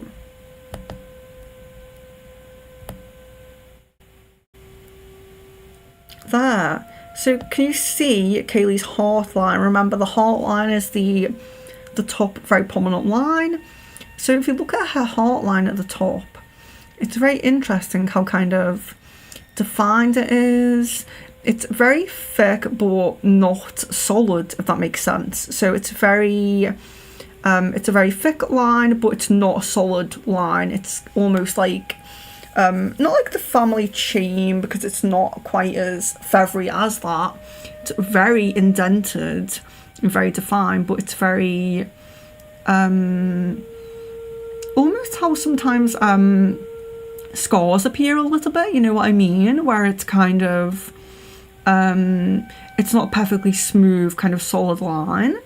I do find that a bit interesting, knowing about Kaylee's heart problems. So the heart line, of course, like I said, it is the emotional line. It is about emotions, but it can have some it can tell a little bit, you know, about sorry, I'm trying to get back where it was. So it can tell a little bit about the heart health as well. So we can see some physical indications when we look at palms. So I thought it was interesting already knowing that. And yeah, so I just showed you that how that line is. On both hands, the love line is very strong and prominent, but it's very broken and feathered. Almost looks like it's made out of many tiny lines. On the left hand, we see a line coming right up from the headline that stops the heart line in its tracks as well. And then it reappears further up the hand. So that's interesting as well. So like I said, if any line causes a break in any of the major lines, it's worth looking at that. So it comes straight up.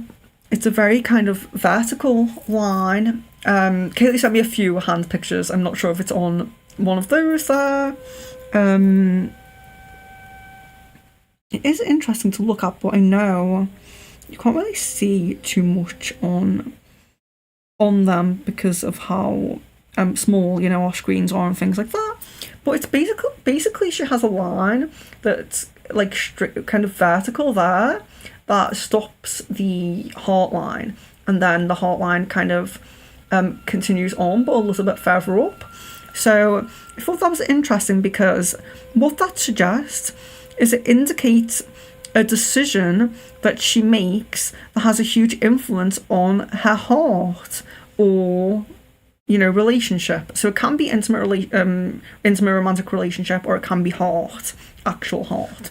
But because we are thinking about her heart line at the moment in the more physical sense because of her heart condition, this can be a decision to have surgery. So I wrote that down because I know she is making that decision to have surgery. It could also be a decision, like I said just now, about her love life that changes her path as well. So it could be, so it's coming from the headline, which just put those lines back up so Kaylee can see them. Oh, wrong one. So it's coming from the headline, so that blue line there, and it's going up, stopping the heart line and causing the heart line to stop and then start again after it. So it can be a decision to have surgery, where she then goes ahead, she takes that leap and she has that surgery, and that's why there's a break in the heart line there, because of a decision to help the heart. But can also be a decision about her love life that changes her path, such as the decision to break up with someone who is negative. So if she makes that decision to break up with someone, it can change that emotional path, so that love line path. The prominence of the love line is positive in her love life, but the feathering and broken parts of this not very solid line could indicate difficulties in love, but also strength to overcome them as well. So one thing that we can definitely tell about the heart line, whether we do want to look at it from her relationship standpoint or her actual heart health standpoint, what we can definitely take from it is strength. It's still a strong line, even with all the different kind of feathering and that in it. It's still very strong, so strength. On her left hand, it looks more like she has an Apollo line rather than a fate line, which, as I said, it's actually rare.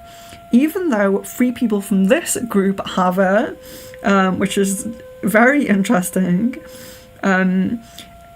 because it's a sign of a highly creative person. So 3 of you guys have an Apollo line, and it's actually not common. If her left is non-dominant, this could be untapped creative potential, a gift she has yet to uncover. And if we also look, we can see how flat her Mercury and Apollo mounts are. So, like we were talking about the mounts before on Catherine's reading, where we could see that Catherine's mounts were very defined. So Kaylee's mounts are very flat, very flat. So flat Mercury and Apollo mounts especially suggests that she may need to work harder, or just that there may be a lot more work left to do to reach this potential. So when you have very defined mounts and they're very kind of, you know, fleshy pads, it can be that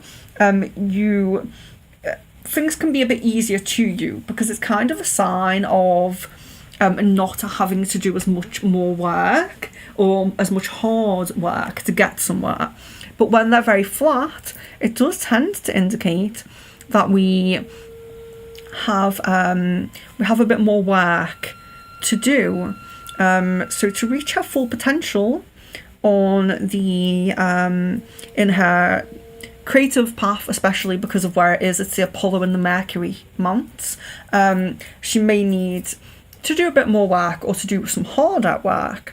So, oh, hi Kaylee. So you just see Kaylee has come in now. I'm sorry that you've had a migraine all day. It's really not nice to hear.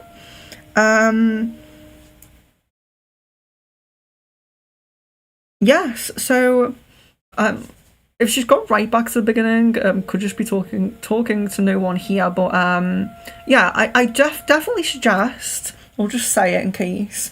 Definitely suggest going back to the beginning, because when you look at the lines that you share with other people, you get a more rounded reading.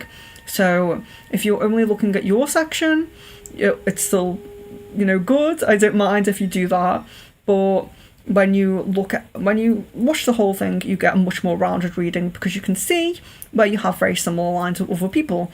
I don't like to keep repeating myself too much and going on for too long, so I wanted to just give everyone a little bit of a reading, a little sample. So okay, so where are we up to then? So saying that she may need to work a little bit harder to reach that potential. So I did choose a hand for Kaylee here, so I won't wait for you to guess. But if you do want to agree or disagree with me, then that's fine. You can put your comments in and see what you think. But I think that in hand elements, Kaylee is a water hand. So water hands are long and oval shaped, and the traits that they are said to have are intuitive, perspicacious, sympathetic, imaginative, creative, and introverted. Emotional and sometimes fragile as well. People with water hands can feel quite hurt quite easily. A lot of the time, so it can be kind of like sensitive people as well. They love beautiful things like art very much, and they are flexible. They can easily adapt to changes, so they're quite happy to have different changes in their lifetime, and quite adaptable to changes. Kaylee has a small Apollo finger. Small is defined by the ring finger being lower than the nail bed of the middle finger. So sorry. So you can see, I know it's difficult when I keep saying Apollo and all of these things. So she has a small Apollo finger. So as you can see, the middle finger. Small is defined by, the ring finger. So small is defined by the Apollo finger, the ring finger being lower than the nail bed of the middle finger. And this suggests that she doesn't fear showing her emotions, and caring for people brings her satisfaction. So yeah, she doesn't fear showing her emotions, and caring for people brings her satisfaction. Even though Kaylee has a lot of palm lines, they again, so this is similar to Carolina. So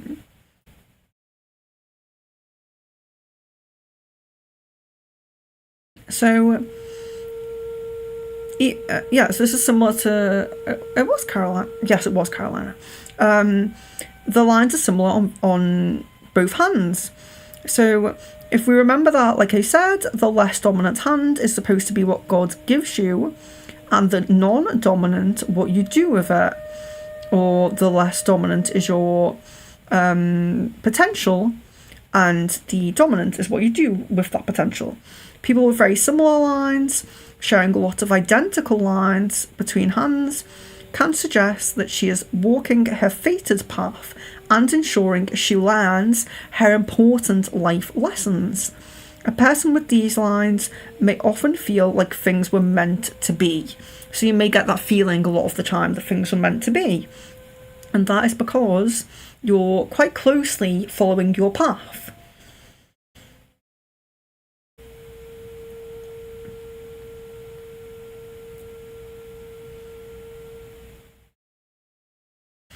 So we have Kaylee there saying, I had to make a decision to have the baby now with my partner because I need heart surgery and I can't have a baby after my heart surgery, as I need metal valve, and it can cause a lot of complications.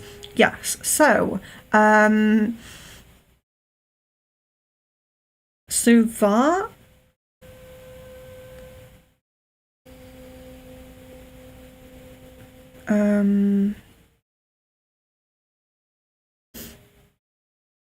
sorry, I forgot what I was going to say. I'm not with it today, am I? Yes, but yes. So that could be Kaylee's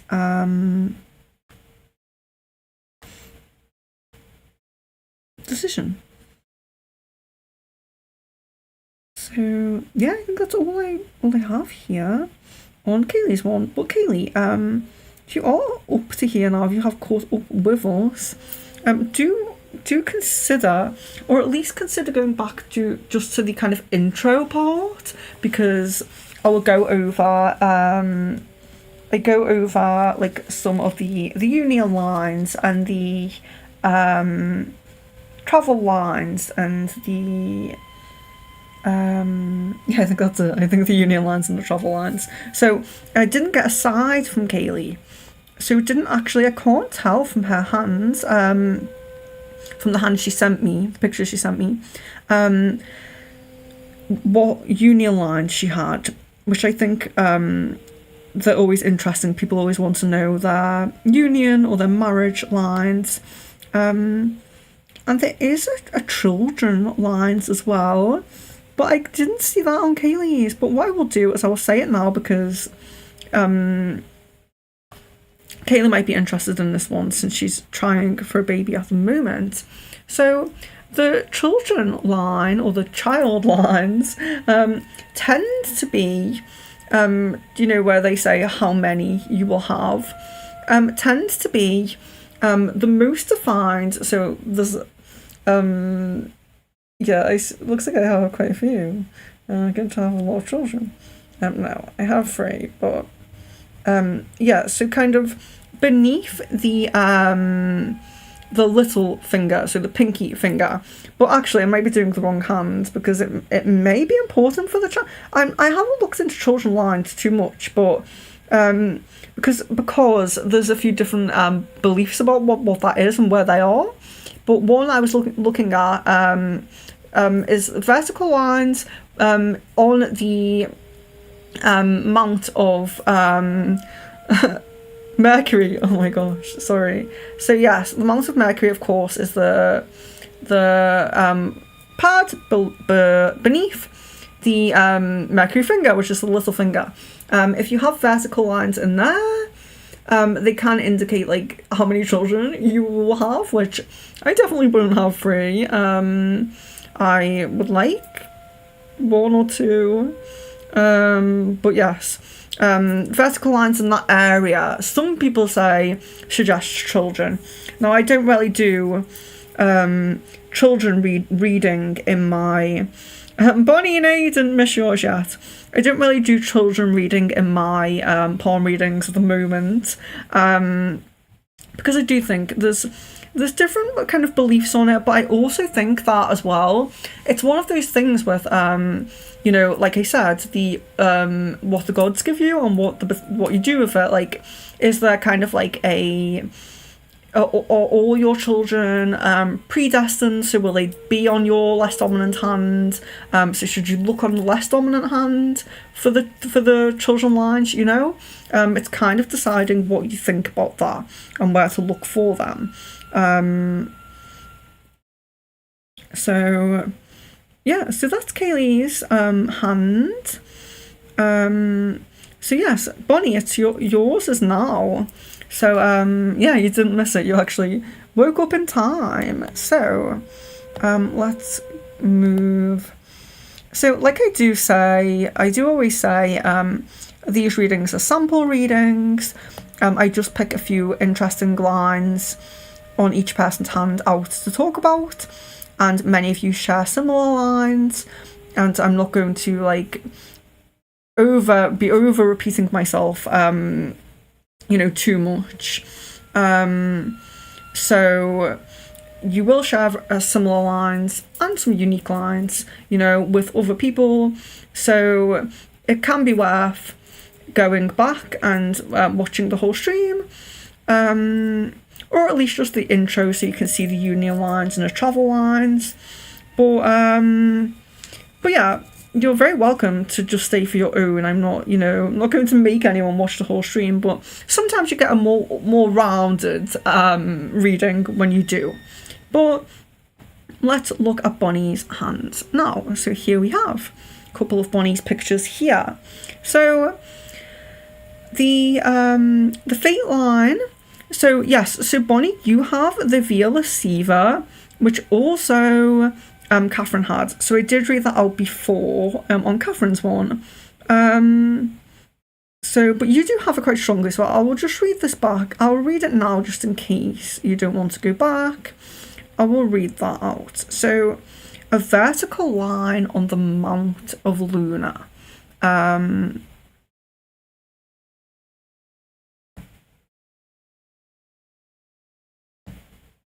of Luna. So yes, I'll be referring to these Jupiter, Saturn, Apollo, Mercury when I talk about the fingers. And the mounts here are like those kind of, fleshy pads, pads of flesh on your hands there. So the Via Lasciva, it is, yes. I've lost it. Sorry. The vertical line on the Mount of Luna is known as the Via Lasciva. Bonnie also has this, because I'm reading that, Bonnie has this line very strongly on his right hand. Yes, right hand, I do believe that's correct. In physical health, this can suggest allergies to certain foods, medications, or alcohol. Or looking at the personality, it can mean the person really needs something exciting to look forward to. This person can sometimes be a thrill seeker or adrenaline junkie, or simply someone who loves to travel and try new things. It can even mean that this person has an abundance of energy. So yeah, a few different meanings for the Via Lasciva, or a few different things it can mean in people. But yes, so Kaylee says, I guess straight away, I'd be water. I always knew that. Okay, I'm so sorry that I didn't, well, actually, no, it's a good thing. It's a good thing that you knew that and I got it right. So yeah, that's a good thing. So, so Bonnie, we have the fate line on both hands is very interesting. It goes right up to the heart line and then completely changes direction from vertical to horizontal. So I will just enlarge this just to show it. Wait, where's... I need to grab that hand. Oh no, that one maybe. What shows it? This one shows it better, I think. So we'll just make that really big for a second. So if you can see, so as you know, Bonnie may not know. Let's just put this above here at the moment. So the heart line. So there we have the lines, the lifeline, the headline, the heart line, and the fate line there. So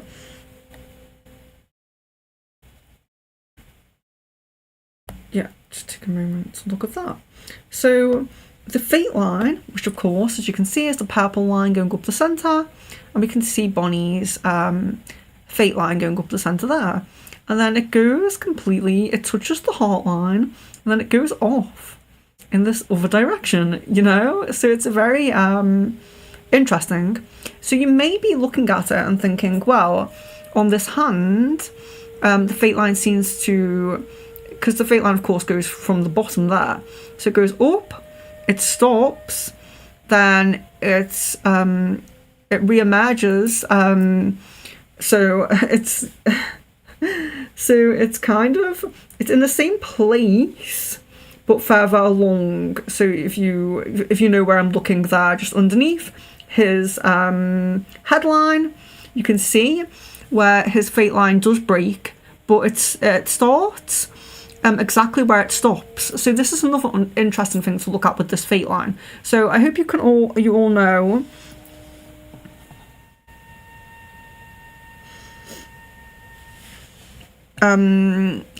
I hope you know what line I'm looking at here, but so the fate line goes up there, where it first begins, going up. So from there, from the life, oh, my hand's too overexposed. So from the bottom, it goes up, just before it gets to the headline. No, sorry. I hope you can see what I mean. It's too difficult to show you here. So the fate line starts there, goes up until it gets under the headline there. Then it moves. There's a break, but it starts exactly where it stopped, but it just moves further over. Do you see that? Do you see that where it moves further over? But there's no real break, because vertically it's the same point, but it just kind of moves along a little bit there. So, and then it carries up, goes to the heart line, and then goes a complete 90 degrees almost. So it's interesting to look at. So first, the break, where it doesn't really break. There is a break, but it's only further along. It's still in the same point where it broke off from, but just further along. So that tends to indicate that this person may lose a job, or they may quit a job, or they may, whatever it is, whatever the reason for that break is, it shows that there is some moving. There's some moving from a job to a job, but there's not a lot of time that passes.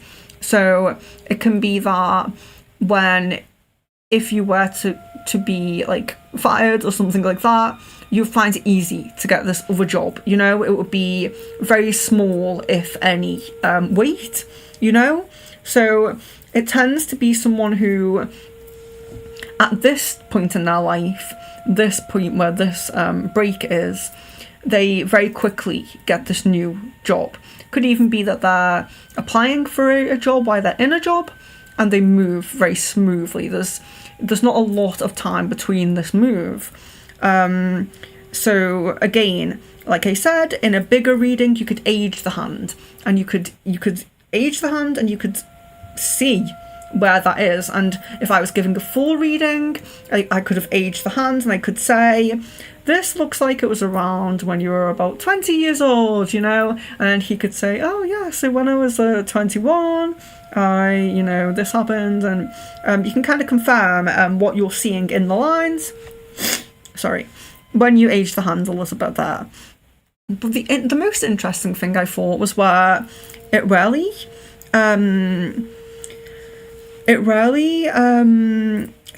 does that 180 kind of, 90 degree, not 180, 90 degree line there. But that is as well, the one we're looking at here is Bonnie's right hand as well. So don't forget that, like I said, the non-dominant hand is the potential, and the dominant hand has more of the life path. The life path event on it. So if Bonnie is left-handed,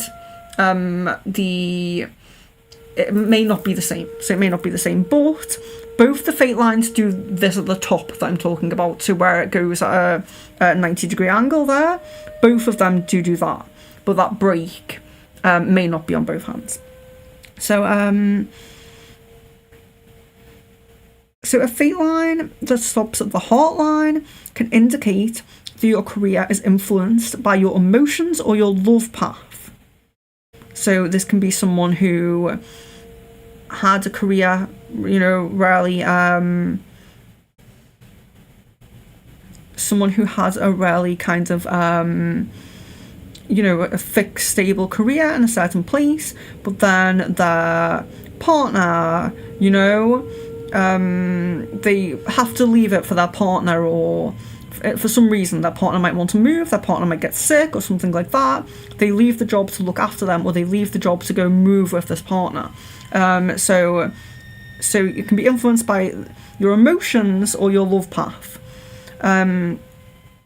So yes, the heart line is very much about our emotions, our heart, and our love path. So can also be emotional based. So, sometimes we're in a really negative work environment, and we just, one day we just have it and we have to leave because we're just too emotional about it. So we can see this sometimes in people who are in a healthcare type of role, because they care so much about people's ailments as well. So if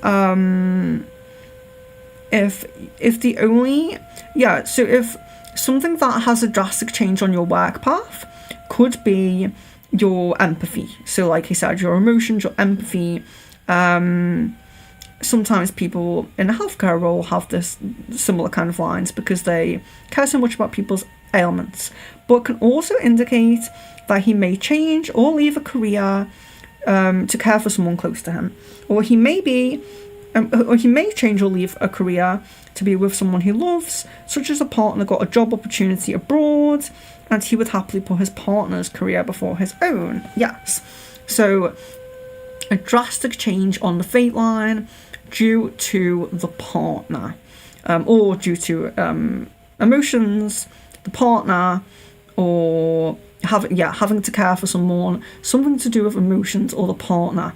Rarely changing this fate line, this money line, So Bonnie has lifelines that touch the headline, like myself. So let's make that hand smaller again, and I will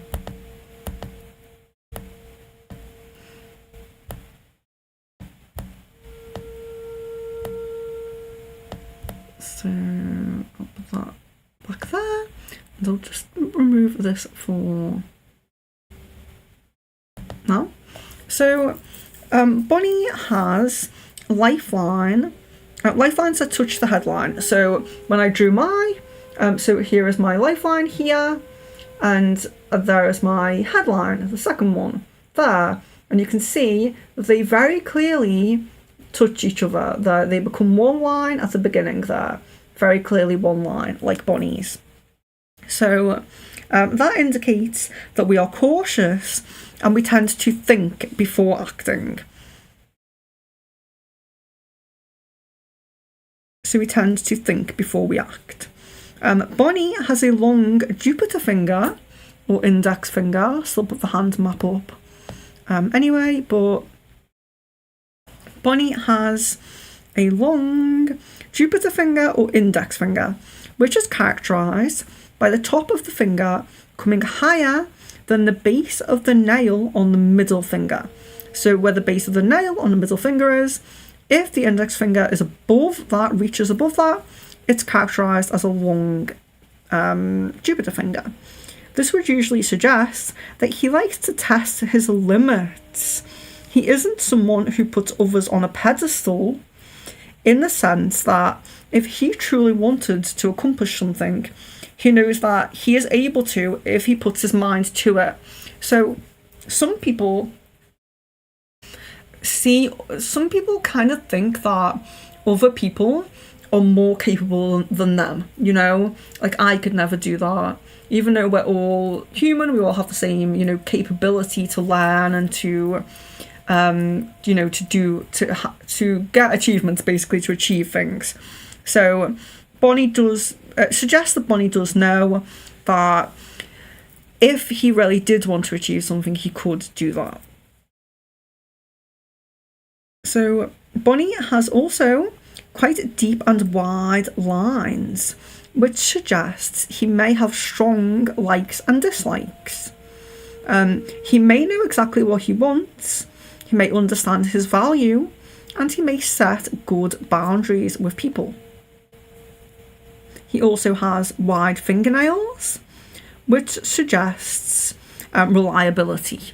So those with wide fingernails often tend to be reliable. And I will go back over this now. I did point this out in Carolina's reading, but I will show Bonnie this mark. So there is a mark called the Mystery Cross, and Bonnie definitely has this cross on his left hand, especially. I could see it, but maybe it's on the right hand as well. So this mark, which I will show you now, shows a strong connection to or interest in philosophy, metaphysical things, spirituality, and religion. These people can sometimes be healers, light workers, or even psychics or mediums themselves. But with this only being on the left, if it is the less dominant hand, it could indicate that this is unrealised potential, and he has the ability to uncover it, but may have issues, blocks, or even just that he has yet to uncover it. There might be no issues, there might be no blocks. It might just be that he has yet to uncover it. It does tend to be a quite faint mark, so we'll show it now. I know we've seen it.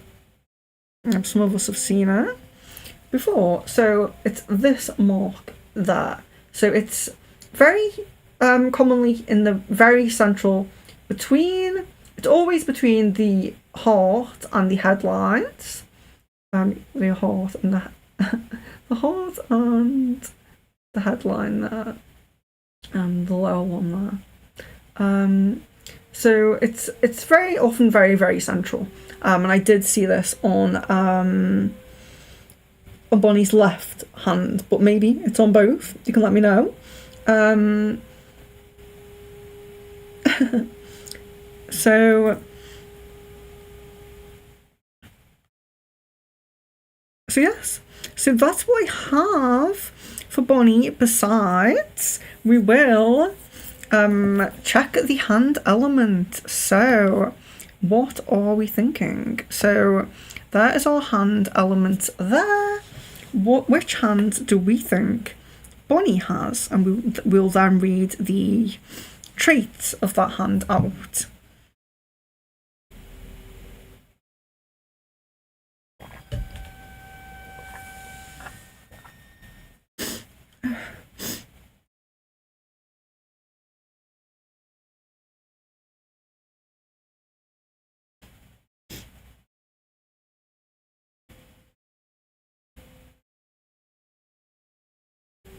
Oh, actually, there's one other thing I wanted to mention about Bonnie's, just before or after the just put that up for a second. Sorry, it's just my nose. But do let me know. Oh, Bonnie says it's on right hand too. So that will be the mystery cross. Interesting. So it's not just so like we say the left. The non-dominant is your potential, and the dominant is, what you do with it or anything like that. So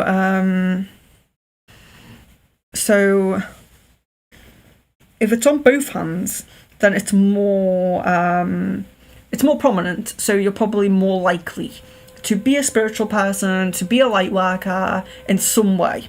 So whatever it is, whatever light working kind of thing calls to you, you could do and really, put into practice in your life. And it's positive to have it on both hands. Much more likely that you are a light worker, or that you will realise your potential, how you can help people. So how you can help people in the spiritual way, how you can spiritually, help humanity, in some way. So Caroline says I seem to have it in both hands and several in my right hand. That's interesting. If one's very, very central, then it maybe that's the mystery cross and the others are kind of other lines, only because we can have many crosses along that line, along that headline. We can have many crosses between that. I do as well. But it's that central one, probably even overlapping your fate line, if you have a fate line as well, is the mystery cross. I have a couple as well, actually. I'm just looking at it there. But yes, the most central one is the mystery cross. So yes, I wanted to talk about the union lines on Bonnie's hand, because the union lines, Bonnie might not know, the union lines, sometimes referred to as the marriage lines, are the lines that, so where we saw the heart line, that top one, if you were to draw that all the way along there, and then also the base of your little finger there, the lines between that heart line and the base of your little finger, they are the union lines. So sometimes people call these the marriage lines, kind of the belief that they are only about romantic relationships, but it's not the case. What they are supposed to be, or what I kind of more believe, is that they are the important connections that you make in your life that aren't family. Okay, so they're not family. They're the most influential people to you. So I thought I have 3 on one hand and 2 on the other, but now I'm looking, I only have 2 on each hand. So mine's the same as Bonnie. I have 2 on each hand. So they are, there could be 4 people that we will meet in our lifetime that will be very important to us, and really important connections, so it's not like people that you haven't met or don't get close to that influence you. So it's not like famous people or anything like that. It's people who you do form a bond with in some way throughout your life, but it's not necessarily romantic partners, although it can be, and it's, yeah, it doesn't necessarily mean you get married as well. So, but also, just so you know, starting at the heart line, the heart line would suggest like your birth, and then if you were to age the hand, so of course, when we age the hand in palm reading, we don't know when you're going to die, so we can't say, exactly that's going to be, 70, so I'm going to be 20 there and 40 there, you can't say exactly, but when you do roughly age the hand, you can give a kind of estimate, basically. So as you can see, I met this person probably halfway, probably a little bit before halfway, if I was to put my hand perfectly straight. So probably already met this person, maybe not met that person. On this hand, they are in different places. So there's one very close to the base of my pinky on this hand. So this person I will meet quite close to when I die, something like that. You don't know, but roughly aging hands, it'll be something like that. So, yes, so the union lines I did want to point out, because they're the same on each hand, which not everyone does have the same on each hand. Some people have 1 on one hand, 3 on the other, so you can't say exactly, that everyone has different amounts basically, but it's usually around 2 to about maybe 6 that we have. So do we have any guesses? We didn't have any guesses on the hand element. Okay, so I would say, I'm not sure what I'd say. I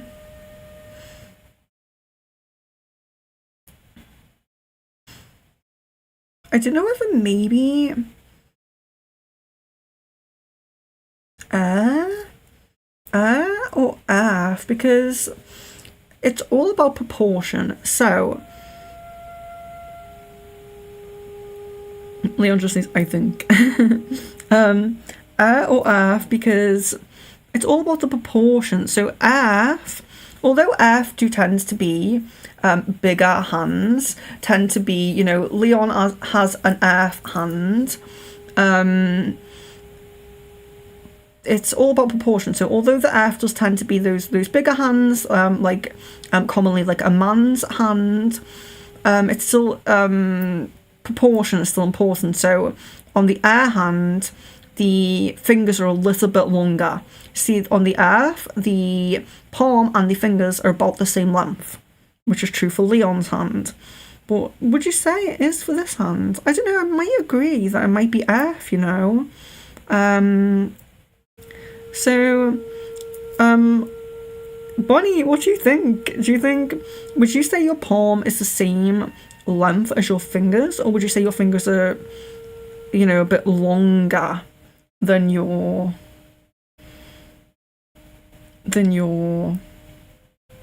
palm?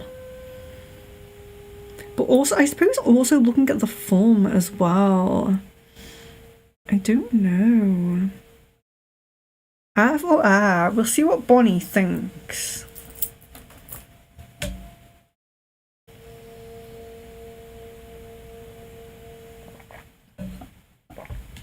Well, I will read the earth trait. This is Leon's hand traits, and then we'll see if Bonnie wants to say what he thinks. And then we're up to Jasmine, and that's our last person. It's been quite a not necessarily short stream, but small, like not a lot of people on the list. So earth hands are busy and reliable, down to earth, organised and methodical, drawn to stability, impatient or suspicious, and easily roused. My eyes watering, sorry. But that's earth hands. And then air hands are innovative and practical, strong intuition, which would match up with the mystery cross as well. Logical and reasonable, sociable, inquisitive, and easy to get along with. So let's now move on to Jasmine then. So, oh yes, so change the pictures here. And I might just timestamp this, just in case I haven't heard from Jasmine for a while. I know she wasn't earlier, but yeah, she just happened to be last because she joined on after others, so it added her to the end. So yeah, if Jasmine isn't here, actually, if I'm timestamping this anyway, I might just I need to go to the toilet, so I might just take, oh, Jasmine's here. Yeah, okay, yeah, I will do it, I'm not desperate. Okay, so here we are. So we have Jasmine's hand here. Let's remove that for now. Let's see, where are we going into? I'll just put the hand lines up for now. Wait, just talking about lines to begin with. Oh, there we go. So, Catherine, Kaylee, Bonnie, and Jasmine all have a gap between their head and their lifelines. So, like I was saying before, oh no, not Bonnie, sorry. I put Bonnie there, that's not true. Me and Bonnie didn't. So you remember I showed this and showed you how our head and our lifeline are joined at the end there. Catherine, Kaylee and Jasmine all have a gap between their head and their lifelines. The wider the gap, the more outspoken and impulsive you're said to be. So, as we can see here, Jasmine's gap is not very big. It doesn't look very big, but it could suggest that she's outspoken and impulsive at times, or a little bit outspoken, a little bit impulsive, you know. And it's not to say, when we say impulsive, it's not to say like it's a really negative kind of thing. It could be someone who is kind of happy to be spontaneous, you know. It's I am for sure. Okay, that's great. Yeah, so it's not a bad thing. It's not a bad thing. So, and it's good to be outspoken, I think. And so, I did mention gaps as well when we were looking at China Moon's reading, and here we see Jasmine's hand with very even gaps. So very even gaps there between the fingers, which means she is friendly and trusting with an independent outlook on life.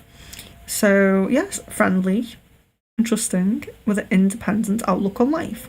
When the heart line is the strongest and most defined line on the hand, like Jasmine's, it suggests someone whose love life is very important to them and who will end up in a strong and committed relationship.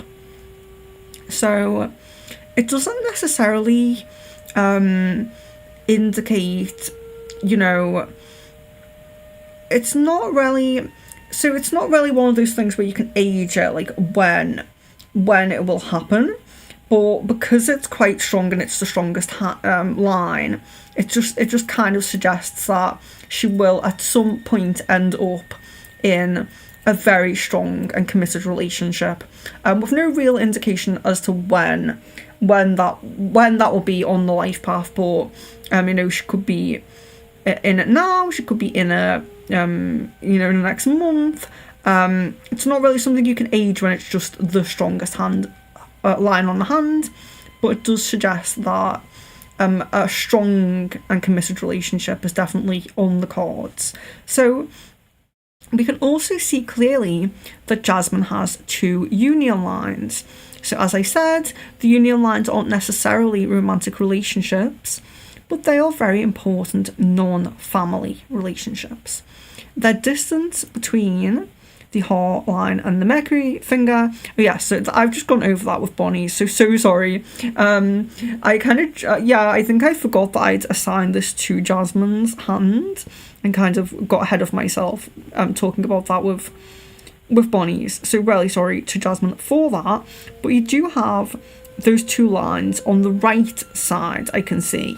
On your left side, you might have, so on Bonnie's it was 2 on both, which is why I pointed it out, that was the same on each side there. But you could have 3 or 4 on your other hand, maybe. So indicating what how many, really important kinds of connections you'll make in your lifetime. And maybe these 2 are the romantic partnerships, the important romantic partnerships. Maybe on the other hand, it isn't, So, the union lines Do let me know, Jasmine, if you want me to go over union lines again. I don't expect you to have listened to every single thing, so I'm very happy to go back over union lines if you missed that, because I did get ahead of myself and talk about that in Bonnie's, so just let me know if you want me to go back over that. So Jasmine has a large gap between her heart and her headline as well. So before we looked at the kind of small gap between her head and lifeline, but here we're looking at the larger gap, which is between her heart and her headline, which indicates an action-focused individual.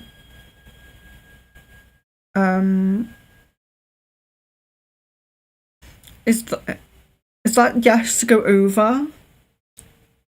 My first relationship was 4 years. My last relationship was 10, and this one I'm hoping will be the last one and the longest. Yes. Okay. So I'll go over the union line, the how we may so age them on the hands, basically. So you might be able to have a little guess. Like I always say, you can't too accurately age a hand, because when we don't know when you're going to die, so we don't know exactly when you're but we know we can say that. So your heart line, if you were to draw on your heart line like I have and go like along here, and then also draw underneath your pinky. Well, you wouldn't have to draw, you could just look at it, but of course it's overexposed here. So yeah, I'm just drawing it. So we go to the heart line, which is there, and then the base of the pinky, which is there, and that's my whole life. So that's my birth there, the heart, and that's my death there. So like I said, don't know when I'm going to die, but I have 2 union lines, and we can see that union line there is under halfway. So I've drawn it kind of like up, slanted up, but if you see where it starts there, it's under halfway. And then we have that one there, it's much higher, much more into my life. Now let's just say here, let's say I'm going to die like let's say I'm going to die, so I'm 30, so let's say I'm going to die when I'm 40, just for example here.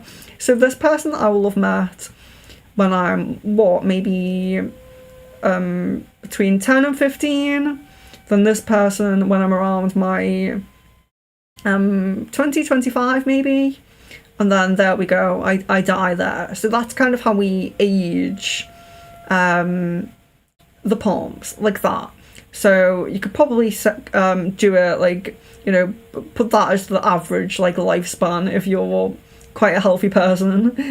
Don't be really harsh on yourself and say you're going to die at 40 like me. But yes, so you can roughly age where they come in.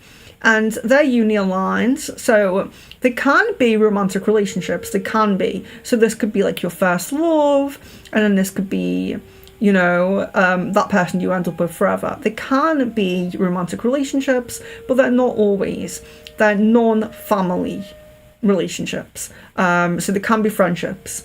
They can be, but they are very important connections to you. So, you could look at it and think, well, I have way more friends than that, but the most influential and important to your life path. So you could even have like, there could be more like even people who have like a lot of like romantic partners in their life. Maybe they have a long life and they get married a couple of times, more than a couple of times. Even they might not have many union lines, because it is those people who at the end of the day were really, really important to your life path. And everyone we meet is important in some way, but these people are like really, really, they leave a mark on you for some reason, and they're important to your not only that potential that you're given, but also what you do with it. So it's not just about that kind of unconscious potential that you have in your non-dominant hand. It's about like everything kind of combined. So this is why we don't have that too many union lines. We tend to have between 2 and 6 union lines. Some people might have 3 on each hand, some people have 2 on each hand, some people have only 1 on one hand, you know? So, yes, the most important relationships that aren't family that you have. So this person, where we see that you're going to end up in this very strong and committed relationship, that most likely will be one of them, you know? But yes, they're the union lines. So Jasmine has a large gap between her heart and head line, so I'll get the lines back up. So most people do have quite a gap between there, but Jasmine has quite a large gap in comparison to like average. Average is probably like, I think mine's probably about average, like that, you see? And Jasmine's is a little, most of the time a lot wider. Mine's very wide at the end there and at the beginning there, but in the centre, that's probably like around kind of average length gap, let's say. So Jasmine has quite a large gap there, which indicates an action-focused individual, one who may say just do it and not overthink too much. It doesn't necessarily, so like we said before with the wider the gap between the head and lifeline, we said that was about, you could be impulsive as well. So here we have impulsive again,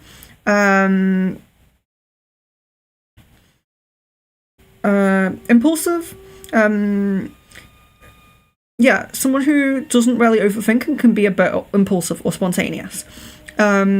So not necessarily in a dangerous way, but one who seeks to grasp hold of all opportunities life offers, and may have impatience or be hyper focused when they see an opportunity that they rarely want coming up ahead. So it could be, you know, it's not to say that you're impatient in all situations or hyper focused on everything you put your mind to, but when you see something you rarely want, you may not really want to be waiting for it. You may be rarely focused on getting this goal, not waiting for it to come to you. You know, you rarely want to, as soon as you know that you want it or you see the opportunity, you're rarely focused on that.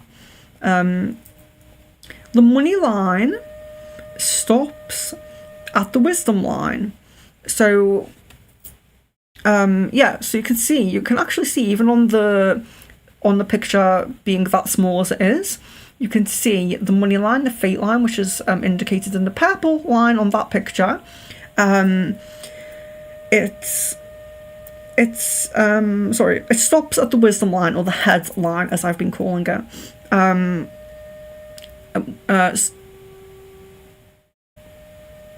Which sometimes suggests that all work endeavours are your choice, or at some point in life, your work choices will be in your control. So it doesn't necessarily mean that right straight away she has like all of this like choice of options and she's totally in control, because not a lot of people have that unless they're kind of like maybe born into like a rich family or something. You know, most of us do have to do some level of like education and learn and work experience before we get to this stage. But it does suggest that there will be a time in your life when your work choices will be totally in your control and you'll be able to stop working upon your own choice. So most notably, it's about being able to stop working by your own choice. So not having to work until old age.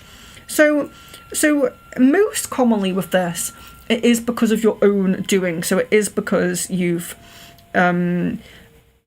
sometimes we get to the point where we're making enough to retire early, maybe, so you don't have to work till old age. But it could also be that you marry into money as well, or your partner. Sometimes it is the partner, so sometimes it's you can marry into money, or your partner becomes financially, free in some way, so that then you don't have to, by your own choice, you can stop working, because you both make the decision that you don't need to keep working because they have money as well. So bear in mind, it can be the partner as well. But it is a decision. So that decision, whether it's you talk about it with the partner, or whether it's you making this money and you just make the decision yourself. But there's also a strong self-employment possibility as well. So which is why I'm writing a bit more about... there is a specific line you can have that indicates, it's called the sun line, and it can indicate that you're more likely to marry into money, which is which, yes, I haven't seen in this group, but there's also a self-employment possibility. So especially if the fate line is similar or less visible on the other hand. So of course I can't see Jasmine's other hand here because it's in a cast at the moment. Really wishing you healing, sending love, light and blessings. Wishing you wishing you healing on your hand. But if I was to look at that hand at the moment, if we see that the fate line on that hand is less visible or not even there, if you don't have a fate line at all on the other hand, it would solidify that, it would say that you're quite likely to have a self-employed period of life. Most self-employed people will not have a fate line at all, which is why a lot of people worry if they don't have a fate line, because it's called the money line. But most self-employed people don't have one. So it's about kind of making your own way, your own fate, your own money. Sometimes a hand may appear to have fewer lines due to lighting or camera quality, but it does seem like Jasmine doesn't have very many lines, which suggests she could be confident, sociable, or even set in her ways and enjoy routine.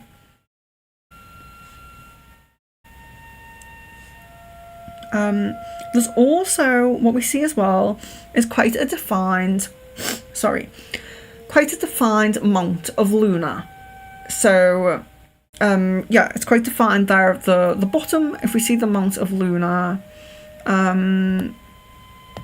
it's not overly defined, but this is not an amount that really tends to be quite big. So a lot of people have like a lot of lines or markings, or very, very flat amounts of Luna, and yours it isn't. Oh god, sorry, clicked the wrong one off there.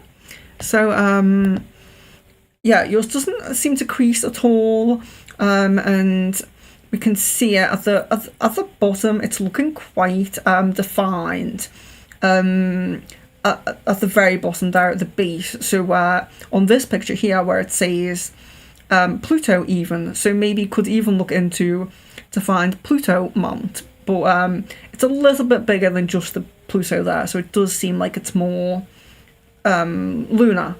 But yes, to find amount of Luna with not many lines. This indicates that she may have big dreams, but if she breaks them down into small steps, she's very capable of achieving them. She also strives for abundance and spiritual growth. Yeah, I've put this as amount of Luna because the Pluto, it would tends to, it looks very different. So where we saw those people earlier in the stream with the Fearless Eva line, we could maybe say they have a defined Pluto, but yours is all in one. It's all in one. So yes, she may have big dreams, but if she breaks them down into small steps, she's very capable of achieving them. And then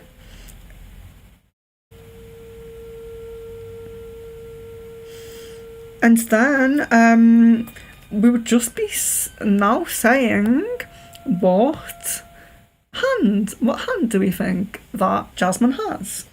So I think that this may be a water hand. I think it may be a water hand.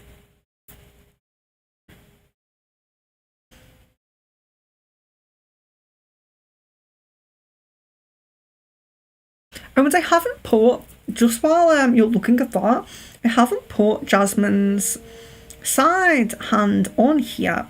But those lines there, so where it says the union lines are above the heart line, beneath the heart line, those, they're quite faded now. They are the travel lines. So I did see some of those in Jasmine's. So in the picture you sent, it's a little bit like your little finger is stretched a bit, so sometimes it can add to those lines. But if you put your hands more flat, you can see how many of those you have, and that they are your travel lines. So that is so they are oh yes, sorry, you did say water. So they are the places that call to you the most. So it might not, some of them might be places you haven't been yet, or places you have been that you loved.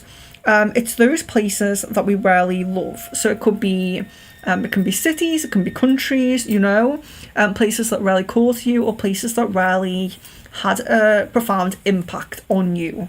So travel lines, I did notice them as well on your hand. So yes, I think water as well. So the water hand traits, we have sensitive and gentle, soft spoken and empathetic, dreamy and creative, refined and imaginative, intuitive and introverted.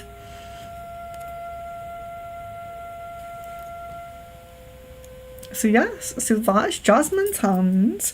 So thank you all so much for joining today's stream. It's really nice to have few people, because actually on the other streams I didn't do quite so many points for each person, just to kind of you know, and we didn't do everyone's hand type, element type. So it'd be nice to have a few, you know, fewer people on and do a bit more. I know it's not a full reading, but I still hope that you appreciated it. And for those of you as well who stayed for a lot of the stream, even if you were jumping out in and out like Jasmine, I really appreciate that, because I do think that you do get a bit more of a rounded reading for yourself as well when you look at kind of the other things as well. So yes, thank you all so much for joining. I would just yes, you're very welcome. You sent your hand in enough time to add you, so it's absolutely fine. So I'll just put that on just to say thank you to the members as well, just as we leave here. But love, light and blessings to each of you. Thank you so much for joining. Do check out the upcoming streams and let me know any that you want to be on, although I'm not scheduling December yet, because I'm going to make sure I keep the members in mind and keep members only streams in mind before I do that.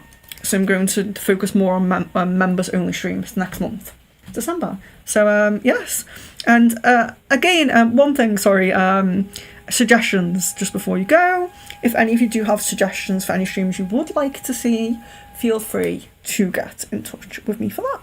So love, light and blessings. See you soon.